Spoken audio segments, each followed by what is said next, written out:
Hey, everybody.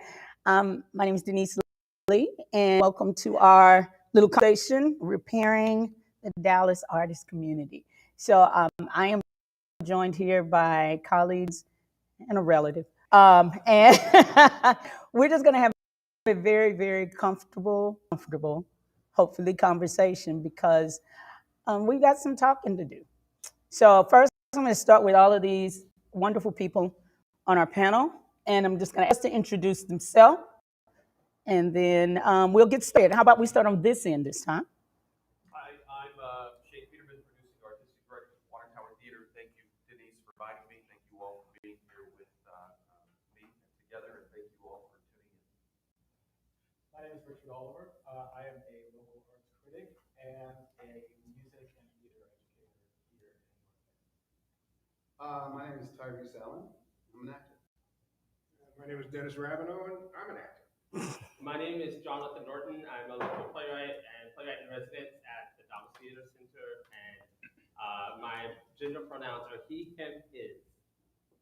Hi, I'm Jeff Landkoff, pianist, music director, and professor at County College. I'm Denise.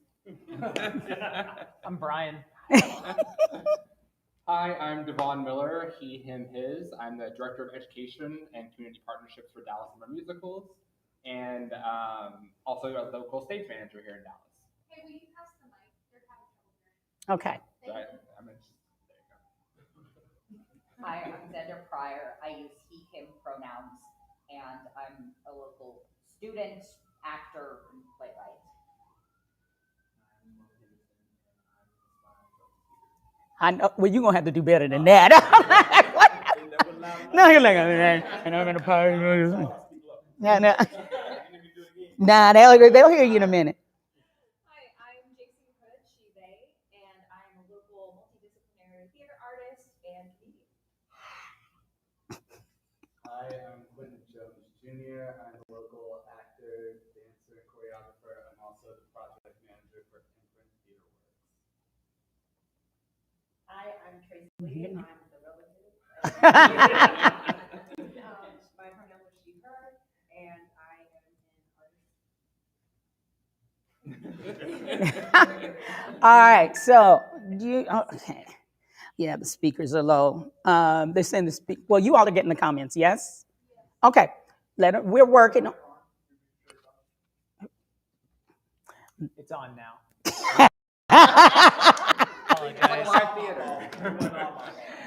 Places. All right. So now that we've kind of broken the ice a bit, let me lay out just a few kind of ground rules. I think I've talked to you, and I mean for the people there. Let's start with that. If you do have a comment or question in YouTube, you're going to see a link. Trinity is going to post a link in the chat, and she'll post it frequently. If you want to submit a question anonymously, use that link. If you don't mind, just go ahead and post your question or comment in the YouTube chat, and she will get it to me, and we will try to address as many questions. As I posted on my page before, this is not a place to come here to look for solutions to whatever your problems are in the theater. We are having a conversation about the issues that surround us here and how we can begin to rebuild it, because if we don't identify them, then there's no way that we can even attempt to try to fix it. So if you think once you leave here that all of the problems that that I've gotten questions for will be resolved, I doubt it. I hope so, but I doubt it. But I think it's important that you hear from people who have worked, lived in this community, who work and live here, who have worked and moved on and then come back in various areas of this community. And I think it's important that you hear the voices of the people that are here. I think it's important that you hear the varying opinions and understand that each of us, so that you can get varying opinions and you understand that one person won't be able to fix or help you with your problems. It's about relationships. And I think that's one of the most important things that we can start with. I posted a few things on my page to ask you, don't come in with defenses. Please, when you send your questions, we're not here to make points. We're here to grow and to learn from each other. There's no right or wrong to anybody's answers or questions. Everybody has an opinion, and we're all entitled to those. So I just ask that you respect that everyone has those opinions. I ask you that you give grace and be gracious. The Grand Dame is here as well. You can't see. I'm so glad she's here.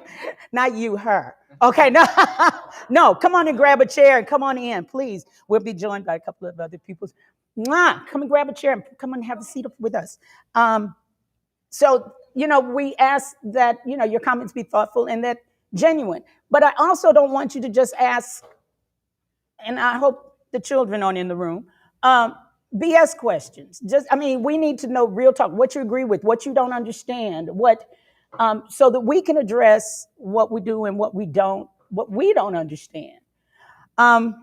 So what I want to, and I'm going to just start with addressing the elephant in the room, because I said I was going to do that. I know a lot of you all are here. A lot of the people think that this conversation came about directly because of the casting issues or problems that you perceive there to be at Water Tower.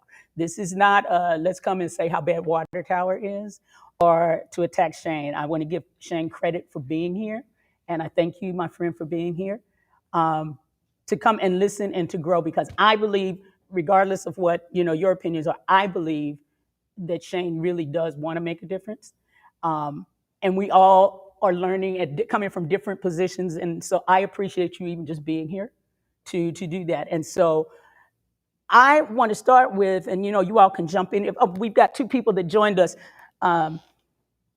Miss Robin Flatt, and hello everybody, who we owe a great deal of gratitude, who has always opened the doors of the Dallas Children's Theater to allow us to meet here for the last 5 years, and she knows how I feel about her. I have just the utmost respect. And also, do you want to introduce yourself, Sparkly? Come on up and come on, Sparkles. Hi. Do I need to? Is it okay? No, you're good. Oh, hi. I'm Cherish Robinson, and so happy to be here. Okay. You want to tell them what you do? Multi-hyphenate musician. There you go. That's what I call it. Okay. Well, so what I want to start with, because in my opinion, a lot of the issues, people came here thinking that a lot of this is about casting, and I think the issue is bigger than casting. And I'm going to defer to you all first. What do you think is one of the biggest problems that we face in relation to race, in regard to gender orientation, whatever? What is the biggest problem the Dallas artist community faces? Go ahead. I think right now one of the biggest problems that we're facing is just that lots of the theaters are not accessible. I think that there are lots of platforms that different groups use to get connected to theaters, and I think just seeing that the theaters are not a part of that and seeing that there's no real effort being put forth to be a part of it kind of tells me as an artist what I need to know about their standing on me being a part of their theater. Go ahead. I think for me, the biggest issue and problem we face as the artistic community here in Dallas is our failure and our ignorance to recognize our past. A lot of theaters here have a very white supremacist past that they have yet to reckon with or even acknowledge. So I'm not sure how you can move forward in a more better and equitable way if you refuse to even recognize where you came from in the first place that has created the problem in which you are in. Then how do you deal with a theater or a person that says, well, my theater's not racist? How do you address that? I mean, honestly, because there are a lot of people here that think, oh, I'm doing all of the right things, so I couldn't possibly be racist. How do you approach them if you, in a way, to say, look, let me tell you what I perceive or what I've heard and what we talk about? Because real quick, going back to the top of this, I said we want to talk about things that we don't talk about publicly or with me, because certain things happen, and you all tell me if you agree or disagree. In theaters, things happen, we face experiences, and we don't share those experiences. And then we go home and we go to our groups and we say, child, did you, I mean, did you hear what they said? And this, and then we talk to each other, but we don't. And so in some cases, the people think they're doing the right thing, and we've allowed that for so long. There is a shock to the system when now all of a sudden we say, no, we're not coming to your theater, or now I don't want to work for you, or no, I don't trust you. How do you then approach? Yeah, come on up here. Just for the question, Yeah, bring your chair. Sorry. Come on. Sorry. I'm sorry. Okay. I'm moving. The aforementioned question about what do I think the problem is, though? I think it is the parallel from business to artistry. I really think that a lot of these theaters have business on the brain. They don't really consider the artistry that goes into it. And so, yes, we want to do Black shows, or we want to do Asian American shows, or whatever whatever we persons of colors would want to see.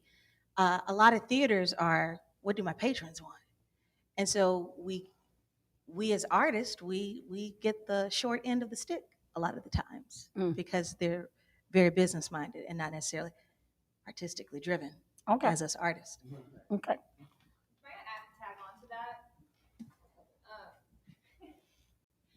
I would say the big problem that goes along with that is white fear. There's a lot of white fear that our patrons are primarily white and they're going to stop donating money. And that money coming in from their white board or their white donors, they're afraid to lose it. But the thing is, you don't know whether you're going to lose it until you try. Mm-hmm. You also don't realize that only 30% of Dallas County is non-Hispanic white. 70% of Dallas County. That's a lot of people, and that's a lot of people who have money. So until you address the fears that you have financially, you can't address the actual racism in the room because you're coming from a place of white fear that you're going to lose money. Okay. Anybody over here? You can start talking loud, and we'll get to you with the mic. I wish we had. I want to see. I kind of see the problem as a combination of two things that were just said: a reckoning with the past and this idea of white fear, particularly because Dallas, specifically as a city, has a very particular past to reckon with. Not just the theaters, but the city as a whole. And I feel that until we have that reckoning, we can address that white fear. And until we address that white fear, then we're not able to make any sort of progressive and significant change that's actually going to be sustainable. For example, I believe it was the Urban Institute in 2018 ranked Dallas as the least inclusive city in the country in terms of racial segregation and economic depravity. So that, theater aside, that is a cultural marker that defines where we live. And I think we can all agree that the arts play such a huge role in defining the culture of a city. And until that realization and that reality is brought into the artistic community and put to work, I don't know that any change that is made is actually sustainable. Okay.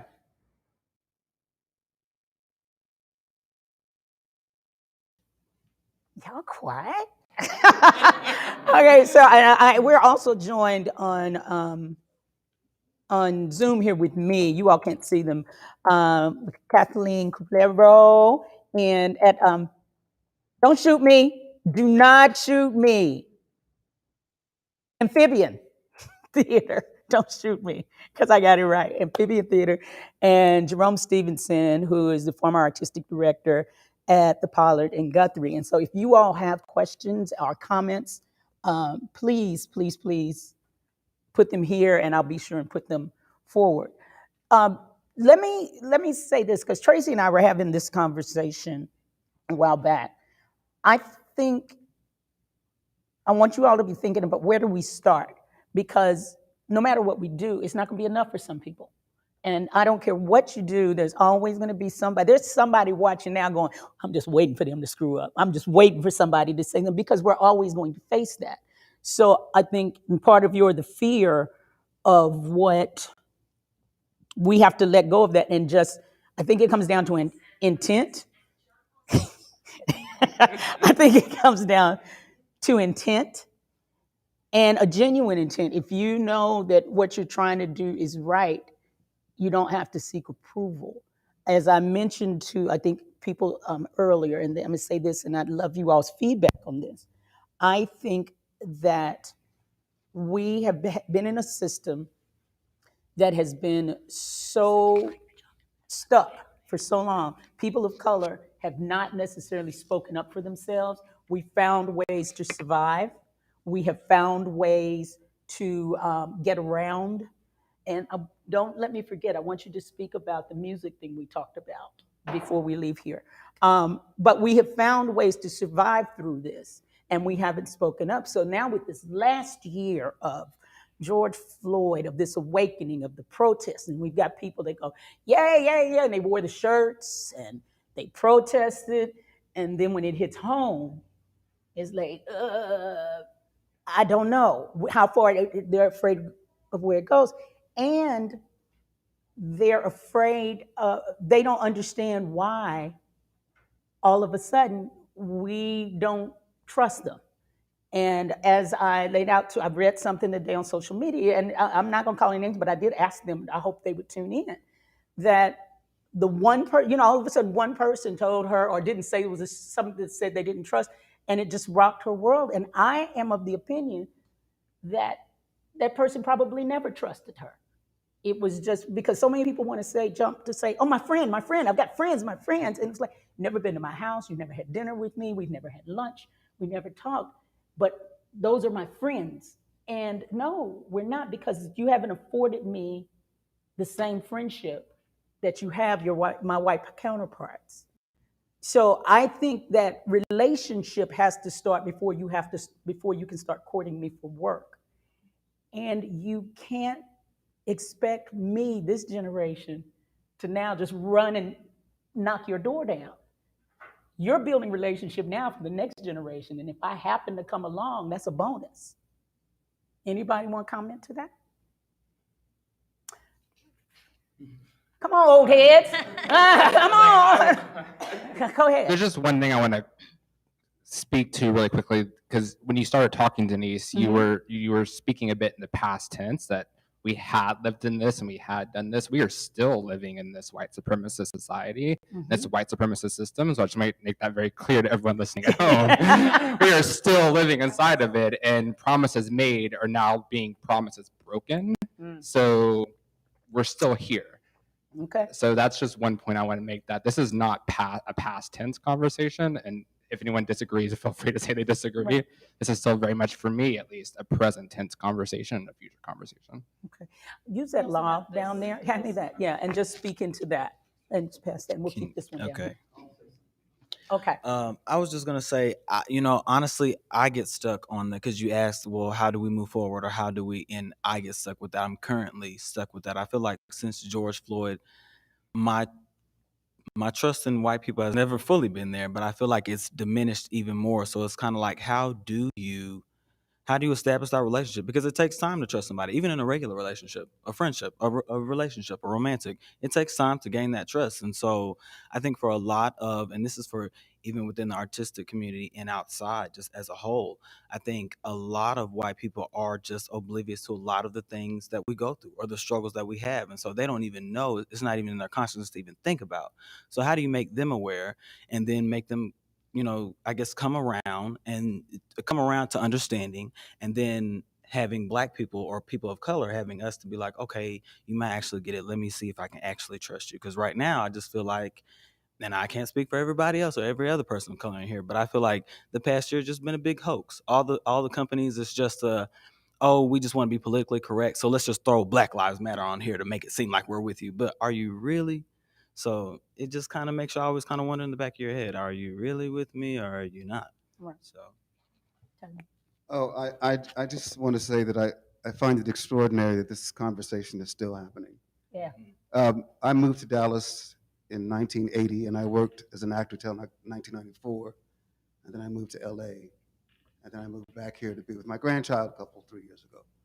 So in 1980, there were maybe 2 of us who were making a living as an actor. That's myself and Akeem Babatunde. Mhm. That's it. Mhm. So when I come back now, I'm overwhelmed and great young black talent that I see, and it's to me that y'all are not that this is still happening. I'm sort of out of it because I'm retired basically, but it seems to me that you just got to keep on pushing through because compared to 1980, this is this is crazy, Right. So I just want to say to young people, y'all just keep going. Don't get discouraged. So just keep talking. And that's all I'm going to say tonight, probably. Go ahead. Yes. I was thinking about what you said. I can't possibly know what it's like to be a black person, but I do know what it's like to be a gay person. And I know, I'm just thinking corporate-wise, there are a lot of companies that would not grant same-sex partnership benefits, et cetera. And now, Pride Month and everything, I'm like, well, wait a second. It was just a few years ago that you were lobbying Congress to not give your same-sex employees the same rights. So, although I can't know what it's like to be a black person, I can know what it's like to feel oppressed, unheard, everything like that. And yeah, I'm sorry for that. As far as the various theater companies, or let's say performing arts organizations in general, maybe wanting to kowtow to what they think the money is going to come from, the white patrons, I think it is so important that every organization and every artist decide who they want to be. Do you want to be the Cracker Barrel Theater, or do you want to be an inclusive arts organization? Yep. He's right. Let me know if I have any questions. Okay. Yeah, okay. Right.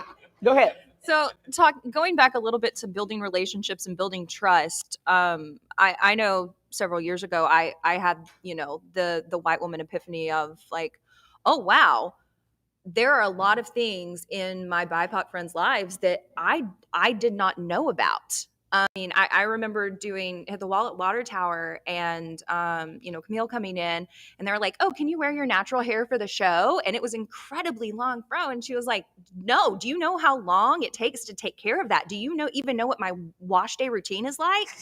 And I got an education. Like I went on YouTube and I started looking up videos and learning these things for myself. And it was a really big awakening to realize, oh crap, I need to start learning these things for myself. It's going to make me a better friend. It's going to make me a better person. And so one of the things that I would encourage any white person to do is seek out BIPOC spaces. I know it was really amazing the first time that I walked into Jubilee. I went there by myself.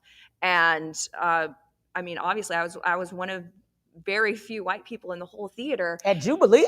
It's a bunch of white people at Jubilee. Okay. the day that I went. Okay. The day that I went.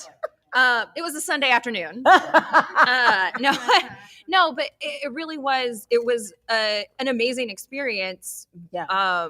To walk into a black space, because a lot of people are afraid to go into those spaces because you feel like, oh, it's not for me. And it's not. It felt like I was walking into a sacred space, and I was a guest there. And I think until white people have had the experience of being the only white person in the room, you're not even going to get to the point where you can start building relationships with other people of color until you're willing to put yourself in uncomfortable situations, have uncomfortable conversations, and listen and learn. Yeah. That's it. Step back, listen, learn, and agree, and do what you can to support your friends and your community. I totally agree with that. And I've had white people say to me, oh, I went to, the Apollo or whatever, and I just felt uncomfortable. I felt out of place. I'm like, I imagine that's probably how Black people have felt at a lot of times throughout their lives. So, Right. For empathy, pretty good that we have those experiences. And as you're passing this, let me, since you got that, great.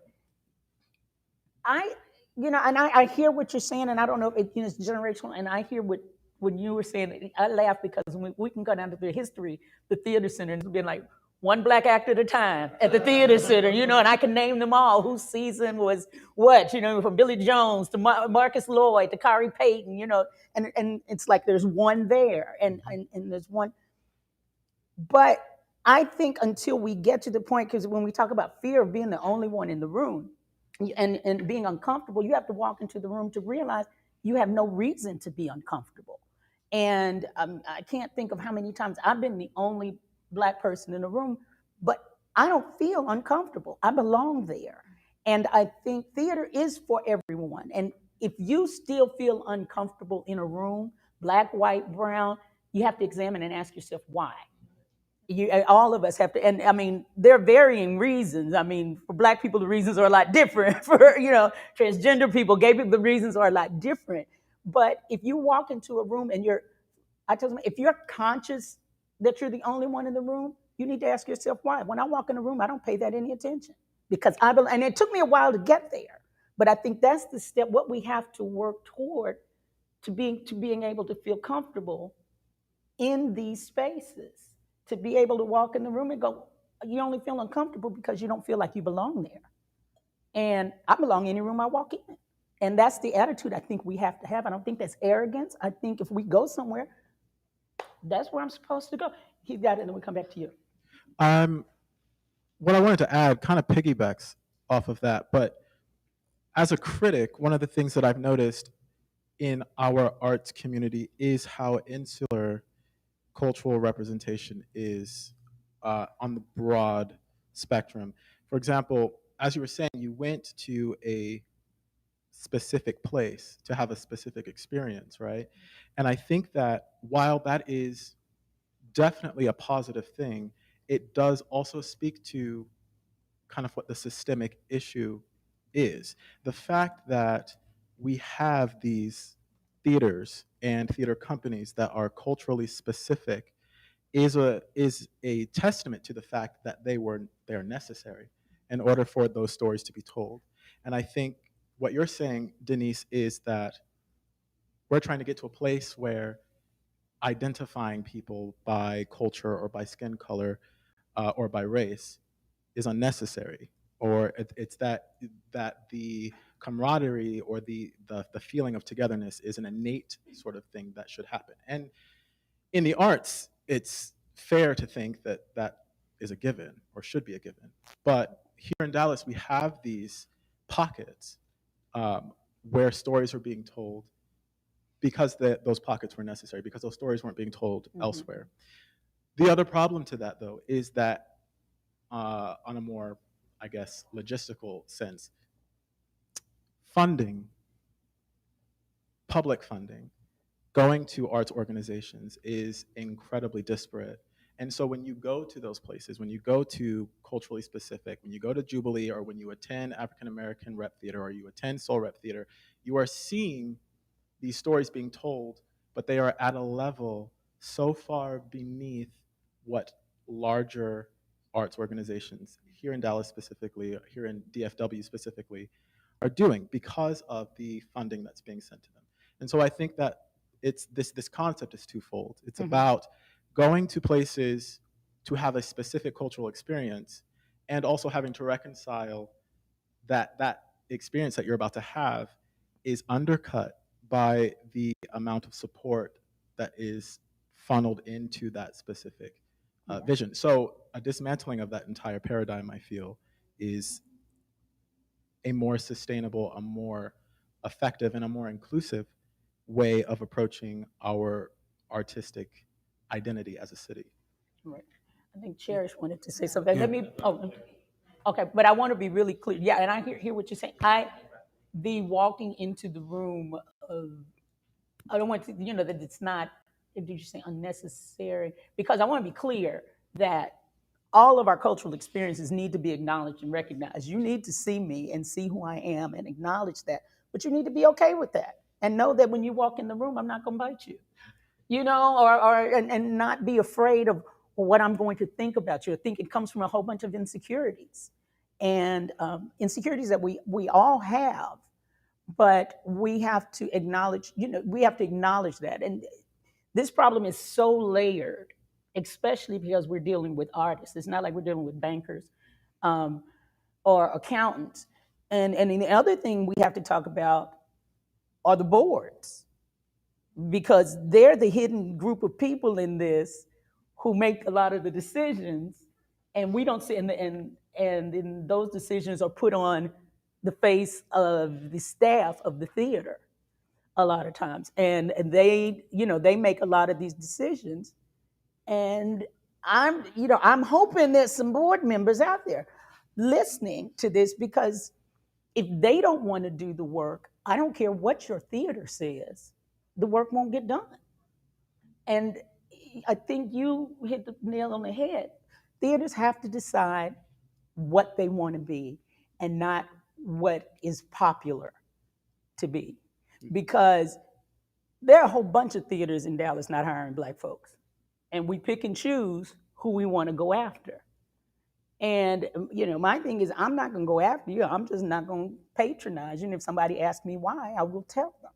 And I think we have to start saying this. It's not about don't go there and canceling people, because I think if people aren't aware, so why aren't you coming out to my theater? Because this, and this. And they may make an effort to change. They may not. There's some people that say, no, we want to be white. We're going to stay white. Thank you very much. And go ahead. So go ahead. All right. I just want to say something touching on what Richard said, and then I think also touching a bit on what you said as well, Denise. I have, for the last, I guess, how long has it been? Maybe 2 weeks now, but probably longer, much longer than 2 weeks, of course. I've been sitting in this space of trying to determine how best I want to use my energy and my labor and my attention and my spirit and my mental health and all of that, and like how best I need to use that and where that energy should go, and living in this space of no longer really wanting to put too much energy or effort behind making folks do what I think they should do versus lifting up and finding ways to uplift those organizations, particularly those BIPOC organizations in our community that are actually doing the work. And also, to Richard's point, it's like it's a high quality and high level of work, but it's the resources that they have to do that work is certainly not there, and it's certainly not equitable, So for me, it's been like I don't want to allow myself too much more to try to I'm trying to figure out the right way to say this, but almost beat yourself down with a battle when there's something that could actually uplift you on another end. So. Let's take a couple. Well, I've got a couple of questions here. Oh yeah, please. I do have something really quickly, Sure. just in terms of like where to start. First of all, do not ask your First Nations friend. Do not ask your Indigenous friend. Do not ask your Black friend. Do not ask your trans friend how to fix it. Not our job. Someone else's problem. Not ours. We have our own stuff to deal with. Also your queer friends. But on top of that, there is work that you can start with. If you don't understand all of the emotional nuances of it, there are metrics, there are numbers. Look at your audition logs. Look at look to see when certain groups of people stopped auditioning. See what happened then. Maybe see how many, like you said, how many people of color, how many marginalized groups are represented on your board, on your team. There are like all of these numbers that you can look at. Like, remember when you were in school and you would ask the teacher a question, but you clearly had not done the work that you needed to do to get the answer that you wanted. That. Yeah. Okay. Why don't you put the lob down here and then just you all keep that down there. Because I think that goes to a really true point, Quentin, that again, there are these metrics that you can look back for years, if not decades. So then it goes back to past. And Denise, when you mentioned earlier about insecurities, it's your insecurities going into the room. Well, let's examine where those insecurities come from. It comes from past trauma that was built by your theater company onto these communities. Like that's where those insecurities come from. And if you can't reckon with that, then don't come to our communities and say, hey, we want you, without you first going back and saying, here's when the problem started and why it started. So those insecurities are on you as a theater, not on us as a community. I want to put that out there. I think what I meant too is like not there are insecurities that we have, but I was saying there are various reasons for us having those. But then there are white people that walk into black theaters and go, and I've had I was the only white person there. Well, good for you. Good for you. And and I said, but when you feel you have to share that speaks to where that you still have growth to do. When you feel that you need a pat on the back for going into a black space as if you were going into the jungle and you survived, if you think you need congratulations for that, that's not a good thing. So I mean, those are the things you have to examine with yourself.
But yeah, it was really. Was the designer white? Can we hear? Can y'all hear The us? wig designer? I think so. I think so. Let's see. Were they right? Were they white? They can hear us? They were right, white presenting for sure. They were not familiar with this. With That's yeah. another Right. You can hear us? genre of this that Trinity? is Got it. very tricky, is the Me. white presenting. Yes. And I would, that's another. Well, you know what? tricky subject, and also, Well, it's funny you say that. Kathleen, you want to make a comment? Because we had that, and I said I wouldn't put you on blast that way. I was just indicating. Uh-oh, we can't do that, can we? Hold on. I can just indicate that I can hear you now. We can't do that. What? Jerome, go on mute, would you please? Okay, you mean, okay. And then Kathleen, because she can't hear me. Okay, Kathleen, go ahead. And then, I was just putting my thumb up saying that I could hear you now. she was just letting you know she could hear. okay. Yeah, that's not gonna work. I am going to type a question in for you, Kathleen. And if you want to address that, let me know, because I want to put that in. I think that probably y'all missed some good stuff. Well, yeah, y'all missed some really good stuff. I know. We've all solved it. Thank you and good night. We have solved. We've solved it all. There are two things, and then I want to talk, specifics in a minute. Well, we'll talk specifics now. Why is it? Well, I think we addressed that. Would you? We did a performance at Dallas Summer Musicals not too long ago, and Cherish was the music director, and we had a conversation. Would you talk a little bit about that and the history you were talking about with musicians, and how so people get an understanding when we talk about systematic racism in the arts and how those things transcend, because I don't think a lot of people even think in terms of that. You have a mic? No, I get it back. Why? There you go. So we were talking a while back, some of the, and I hope I can say this, I hope I don't get in trouble for this. I'm not using any names. No, use names. But Devon is trying to stir some stuff. If you wanted to have an honest conversation, let's have an honest conversation. But they'll know who they are. They'll know who they are. Go ahead. What I noticed with a lot of the Black students that were there were a lack of education as far as music theory lies. A lot of them did not know how to read music. A lot of them they didn't have a typical, not typical, excuse me, a traditional music theater voice. And I was talking, I don't know how we got on this subject, but because I remember it was like. Well, you were having a conversation with a young woman that played the keyboards, and we were talking about the way music is learned and how when you walk into a room. Yes, so my musician that I hired 3 people that could read music, and then I hired another young lady who everything is by ear. She hasn't read music since college, and so we got. But I wanted her sound. I wanted that big, beautiful sound. So we started talking about how there is systematic racism within the arts community, and one of them is reading music. Reading music is a racist. It has a really racist past. It was to separate literally white from Black. They noticed that Black people could come in, they could play the violin, they could play anything that they touch, and they could sing, they could dance, they could do all these things. And then they were commanded to teach white people. And then when they taught the white people said, now we're going to take this and make us better than you. So we're gonna create a whole system with musical notations and oh, by the way, you can't read anyway, so this totally works for us. And so it's a racist history, which is why you get a lot of still to this day, you get a lot of African American adults that want to do theater that have no idea how to be in that space. And so you get what I see is we get a lot of Black artists that walk into the spaces and they do not sound, their voice it's not cultivated because no one has taught them, no one has, and not to say that this was white folks' thing to do. They were supposed to, but it's like that. I remember being in 6th grade and my music teacher barely being there, but he really loved me because I would play things for our class. But he couldn't do anything. He couldn't teach a lot because he really didn't have the funds. He didn't have anything. So yeah, there's this a really, really negative past. Even with the history, whenever we think about reading music, we only think about one theory. We think about a westernized way, and it does not apply to world music. I mean, if you grab Indian music right now, it has so many different colors and frequencies, and there's notes within the notes that we have on this westernized music theory. But we teach it as the standard. And so that's kind of where it even starts there. So walking into a space, if I get hired to do a show and I know I can sing, but I've never done music theater before, then a lot of times, a lot of music directors love giving the Black person the big Black number when they were a lyric soprano. And that's the thing that we have today. I always put this, I'm like, I can't tell you how many young girls come to me, and not even young girls. I get more adults than anything because I teach voice too. But I get a lot of adults say, I don't know what my voice can do. And I probably will have, hired them in a show or something. And I'm like, wow, you should be doing, have you ever tried, opera? Have you, what? Yeah, have you ever tried that? And their entire lives, they were told that they were an alto. Or if they're a thick Black girl, they were told that they were a belter. And so we have these preconceived notions as to what it looks like and what it sounds like because of what was and their narrative. So yeah, and the thing that stuck with me most, because when we talk historically, even though we have access to schools now and training, we survived that and then passed those traditions down as to how we learn those things. Where you go to any Black church, if you're in the choir, they teach you sopranos, sing this. Okay, hum that softly. Altos, sing this. Okay, y'all sing it together, and we move. There's no music. Yeah, there's not a lot of music in there. There's always a feel, an ancestral feel, right, if you will, and it is lovely because when I don't feel like reading music, and they can sing it to me once, and I have it, but it hurts for people who want to be in this and who can't be in this because it's too slow. They're moving too slow. They are moving too slow for everybody else. And so that's something that people don't understand, that space is not being made for people who have not been cultivated. Right, and I know you were. Yeah, I wanted, and you want to see. So we go here, and then we go there. Go ahead. I'm only gradually, as a music director, I'm only gradually becoming aware of this idea that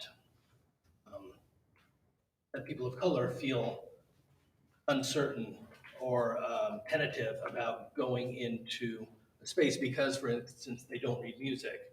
I'm going to say, I'm not one of these musical directors who say, you don't read music, therefore you're not a good musician, because the two have nothing to do with each other. Mm-hmm. Plenty of people can read, I probably can't say fly shit, can I? But anyway, they can read all the notes.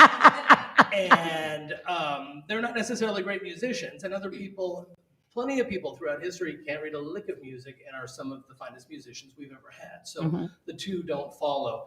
But it's only recently that I've become aware of this, this chasm. And that's a big part of the reason why I'm teaching at a community college. I'm a big believer in achieving social change through open access education, and a large percentage of my students are African American students who cannot read music and want to be on the same page, want to have the same opportunities.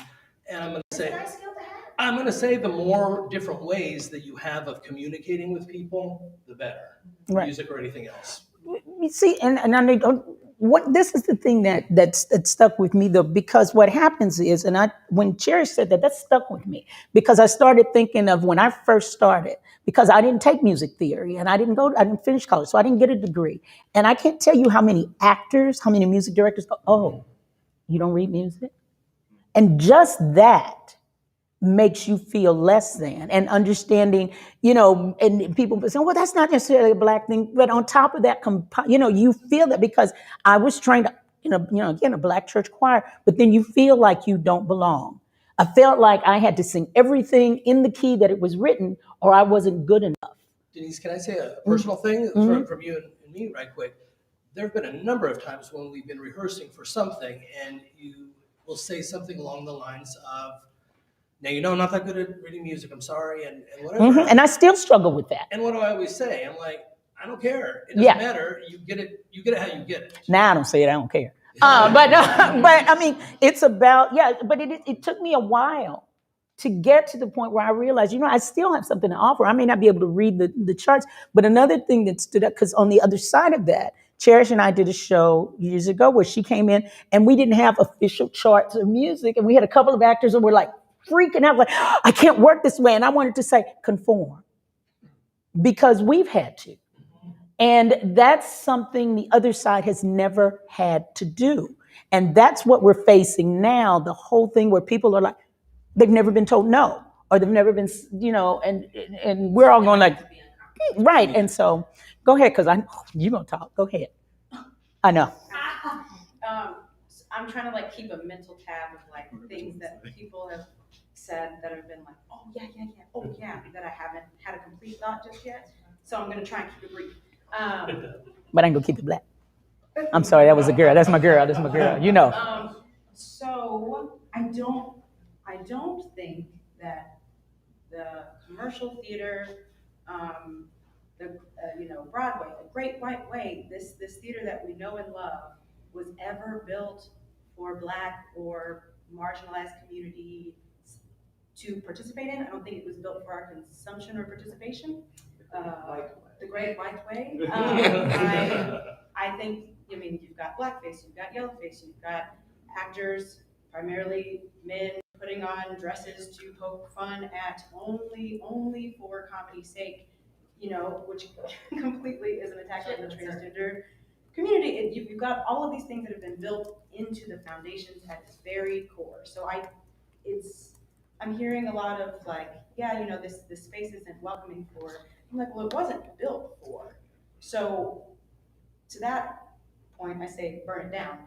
But also going back to Jeff's point about access, because it wasn't built for, I say us as a part of a marginalized community, it's not taught to in the way that it's expected, what Cherish was saying. So you've got to have access. I have done a lot of teaching here in the last year with various companies who are struggling to, we can't get students of color to come in.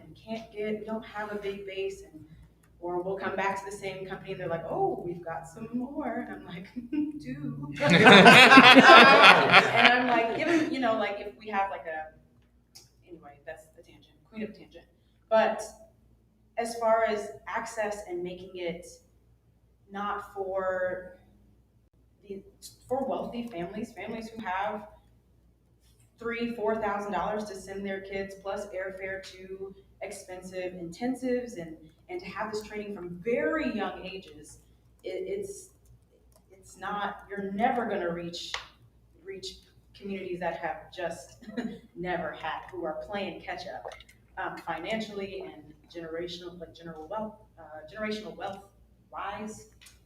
Public speaker, I'm not. But you're never going to reach them in that way. And you've got to put people of color on your 24/7, 365 staff to even let, let's say, for instance, this company goes out to universities to say, come to us over the summer and we'll blow your mind and make you a better artist. Great. Well, you're gonna, if you want to go and into HBCUs, that HBCU is going to have to know that they're okay sending you their students. They're gonna have to know that they're safe and they're getting the education that they need to really become the best that they can be. Ooh, not tangents. But Can I piggyback on I would love to.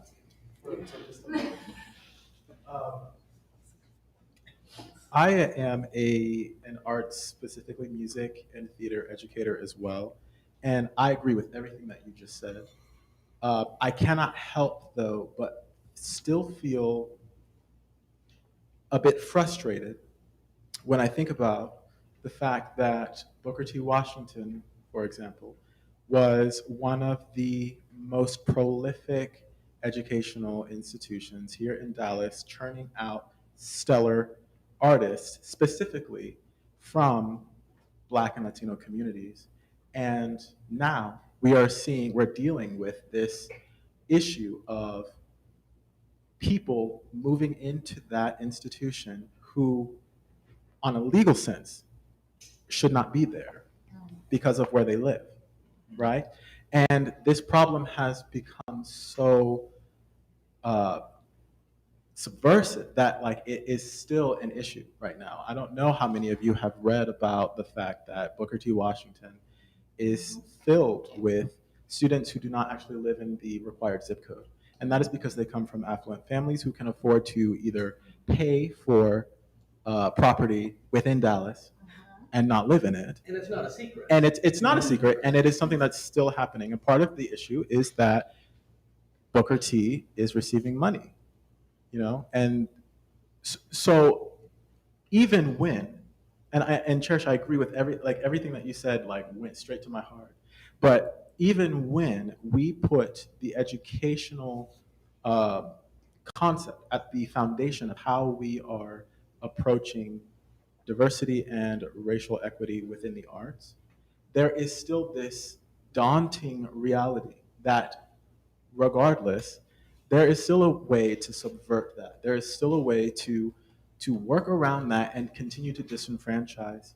And to me, it makes I don't mean to take it here, but I mean it just makes me think about all of the incredible, like flourishing, burgeoning Black communities that once existed and now don't exist anymore for whatever reason, whether it be through some sort of violent, tragic event or some sort of political or economic maneuvering. It is not just, it is not enough, in my view, to take it upon ourselves to change the way that we're learning or to change the way that we are enriching ourselves. Because once we reach that apex, history tells us there is something that is going to completely subvert the system and knock everything back over in order to keep this hierarchical paradigm sustaining. And to me, it's just you use the term burn it down, and that's kind of like where I'm at right now, is that it's a matter of completely starting things over and changing the zeitgeist of a community, because it's only there that a sustainable change is actually proven to occur. I do think within that, just speaking specifically to access, I think there are lots of companies, not just in theater, but in lots of different realms, who are trying to provide access to people, but then they're not asking, what does that access cost the people that we're trying to help? Because it's like when you think about music education. Well, to really get music theory in school when you're younger, you either have to be in choir, orchestra, band. To be in choir, you have to be able to pay to go to all of the events. To be in band, you have to be able to pay for your instrument and to go to all the competitions and to go to the field trips and to be there over the summer. To be in orchestra, you have to pay for those instruments, which are astronomically expensive. And then it's like, okay, so we've provided access to this, but these kids' parents can't arrange for a ride for their kid because they have to work or they can't afford for these things to happen. And then even speaking to theater companies, like they'll put out a class and it's like, great, for just $200, you can learn how to do this thing that isn't necessary, but we're really looking for who's got $200. Probably people who are already working. It's the same way with auditions too. Like if you hold auditions on one day, well, what if somebody can't afford to take off work that one night because they need that $100 that they're going to make at their job? Right. Or even if you say, I'm going to give you a scholarship to a class. Okay, if that adult cannot take off work, cannot have transportation to get there, then the point's moot. Well, I get that, but at some point we got to understand that the nature of this business is just it. I mean, what day works for you might not work for me. And at some point we have to understand the nature of the business we're in too, and say, you know, you might not be able to take off work. If we do it consistently, well, you know what, we're going to have an audition on a Saturday, then we'll have something on a Wednesday night that we conform. But I think we have to be careful about swinging the pendulum too far, and because so many people speak from their own personal experience and I want this, and I think this should happen, and I think this. I'm like, this ain't the business for you. And you know, I've heard and we had this conversation like generational actor, yeah. Mm-hmm. And so, but I laugh because I have heard people under saying, "Well, I didn't get a call to come out and audition," and I'm like, I'm still auditioning. You know, I mean, and the thing is, that's the nature of, we have to find the balance to what the nature of this business is versus where the discrimination, you know, and I get that folks are saying, when we need Black folks, yeah, but you know what, you still got to show up, or you give those theaters an excuse not to hire you. I hear you, Denise. I hear you. I really do. But at the end of the day, I'm loving what this pandemic is doing. This pandemic is showing people's behind. Oh, absolutely. It is showing who put on deodorant and who didn't. It really is. No, and I agree with you and on it's that. making these theaters say, you want Black folk to come out, let me say Black folk because I like to speak for myself. Everyone, when I say Black, I don't know about people of color. I know Black though. And so if you want these Black folk to come out the way, in the manner of how you do, then we can't afford to do that all the time.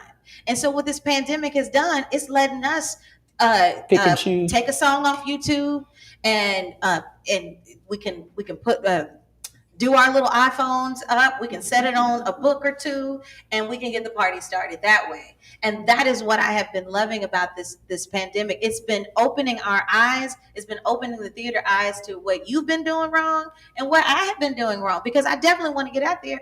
I just couldn't get out there. Oh yeah, no, I don't disagree with that. Yeah. I'm talking about the ones who don't want to go until somebody picks up the phone and personally calls them. Oh no, so that's who I'm talking about. I mean, I totally get it, but I actually don't even like that. People do, but I want to audition. Yeah, I want to feel like I have to work. So I love absolutely. But that's kind of how I feel. I love that these theaters are saying, oh, these are different ways that I can get people in. Right. I think too. I'm really interested to know what these theaters want. Well, let me ask you that. It segues into. It's see, that's part of. Let's. Denise, before you segue, can I just make one quick point? Yes, youngster, what you want to say? Well, there's one point that we can talk about again.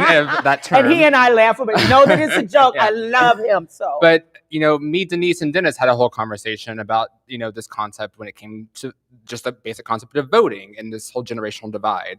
What is being asked of BIPOC communities, I believe, right now is for us to work within a system that, again, was not built for us to work within. Mm-hmm. It was built explicitly to exclude us. So for theaters or any performing arts organization to tell us to work within their system because the fear of losing power is an inherently white supremacist business model in the first place, and you're scared to lose a little bit of power you think you might have. Like, let's talk about that issue, not about the issue of us not feeling like we can show up because it was not built or made for us. Like, that's where I take issue. And as a person of color saying work within the system, no, let's burn the system, start a new system that makes us more comfortable being in the system to begin with. Yeah. And sorry for the tangent. No, you gonna say something, Mr. Ravenel? Yeah, I'm from the elder generation, and I was with a group when I was about your age that tried to burn the system down, and we failed. All we got out of it was dead. So while it would be nice to replace the system we have with a new system, I'm not a big believer that that's going to happen. So in terms of working within the system, I'm looking at two things. I've heard a lot of theater companies say, well, we tried to get black people, but we could. Well, maybe you didn't reach out to us. There are a lot of places that you can post an audition notice, like Facebook, like Column, and I don't see a lot of those audition notices. Now, on the other side of the coin, though, we've got a responsibility to lift each other up. I can't tell you how many times I've gone to an audition and been the only black person in the room. Well, if there's an audition for a part that I want, I'm going to tell my friend about it who might get that part. As a matter of fact, that happened. I was up for a part. I thought I was going to get it. I told a friend, you need to read for this. And he got it. And that's okay. Absolutely. That is absolutely okay. But we're not crabs in a barrel. We got to help each other navigate through this system if we're going to succeed in it. Right. We all need to know about auditions. We need to know when they happen, and we need to share that information. Well, see, and I think that's Tyrese. No, I think that's terribly important. I think it's important to show up. And speaking just from my experience back in the day, before some of y'all were even here, you know, one would be cast in the play, and they go, "Oh, well, that's because somehow he gets along with these people, and that's why he's cast." No, Tyrese got cast because Tyrese knows his business, and it was my business to take care of my family and make a living. You have to show up. You have to show up, and they will do all they can to keep the door closed. Some of them, though. When I first moved here, me getting cast at Shakespeare Festival, the lead roles, was not happening. It took me, I don't know, 8 or 9 years before I started getting leads at the Shakespeare Festival. So I'm just saying that, I believe you've got to get in there and fight. Maybe you got to burn the motherfucker down. I don't know. But what I'm saying is you've got to show up. Yeah. And if you don't get mad at me because I'm working and you're not. If you don't come in the room, we're not, And I think there's a middle ground for that, because here's the deal: we're talking about burning the system down. That's not going to happen in the next 2 or 3 years. And until it works, because here's my other thing: we wait for people to give us. We talk about we need to hear Joe Biden. What's the black agenda? I don't want the black agenda. I want the white agenda. I want what you got. And when we talk about the system, I don't want you handing me. I don't want to have to pass a law that says I can wear my hair the way it grows out of my head. That makes no sense. To pass a law to say I can wear it in a workspace, that is not acceptable. Think about that. If somebody told white people that you could not wear your hair the way it grows out of your head, you would lose your minds. And so, just little things like that. So we got to show up until we change the system. And the other thing I want to say, because we've talked about, so when we talk about in generations, and I know that a younger generation doesn't see a lot of times the progress, because you've been born into the progress that these generations created. Now it's your responsibility to create progress for the next generation. It doesn't stop. It's not a destination. It is a continued journey. So the thought that, and I'm not saying it's enough. Please understand me that there's still work to do, and there shouldn't be. But the fact that we are where we are is because of the folks that died, because of the people that marched and sacrificed. And when we march now, I have to ask myself sometimes, does it mean the same thing? What's the end? I get, and I love the passion of young people, and I love that you're starting younger because you have access to more. You have access to news and that kind of thing, the things that we didn't. But we've created, that whole layer, we've created a society that has said me first. And so what is it that people in our generation didn't seek to become leaders. They led and then became leaders. And I see so many leaders now seeking to be leaders, and it's not, and it's not serving us, and we keep going in circles. And so the thing is, we got to figure out another way to fight. Now, when we get back to this, what do you want to see theaters do? You know, we hear people say, I've been, you know, like Dennis and how do we tell them they're not really doing the work? Because my first question is, well, have you reached out to Divine Nine? And they go, huh? You know, and people, what? And I was like, there are, you know, when you say you can't find Black board members, when you can't, and I'm like, but the reason you can't is because you're not looking in places. I had a conversation with the director where I called you called the Black people you knew that you wanted. It's not about calling the folks you know. It's about developing a relationship before you need people. Because right now it's fashionable and financially beneficial to have people of color on your stages. And that's what we are going like, no, I'm not coming out there because you get a grant that you've been diverse in your casting. And so again, you have to want to develop the relationship with these communities so that people want to come work with you, because their theater 3 is not having any problem. Kitchen Dog's not having any problems getting people to audition. People are showing up on their stages. So maybe, well, I mean, and they have developed those relationships before. They didn't just come to us in our churches to sell tickets when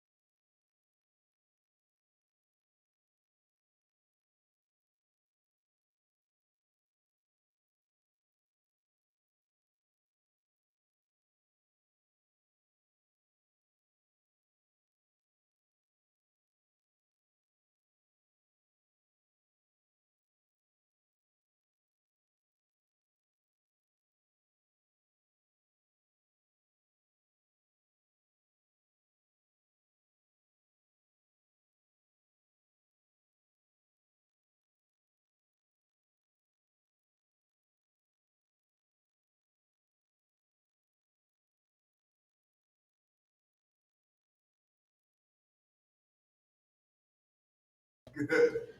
There's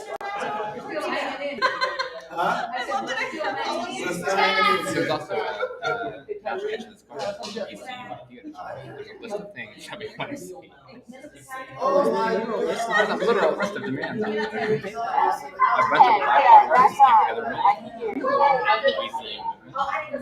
We see when we're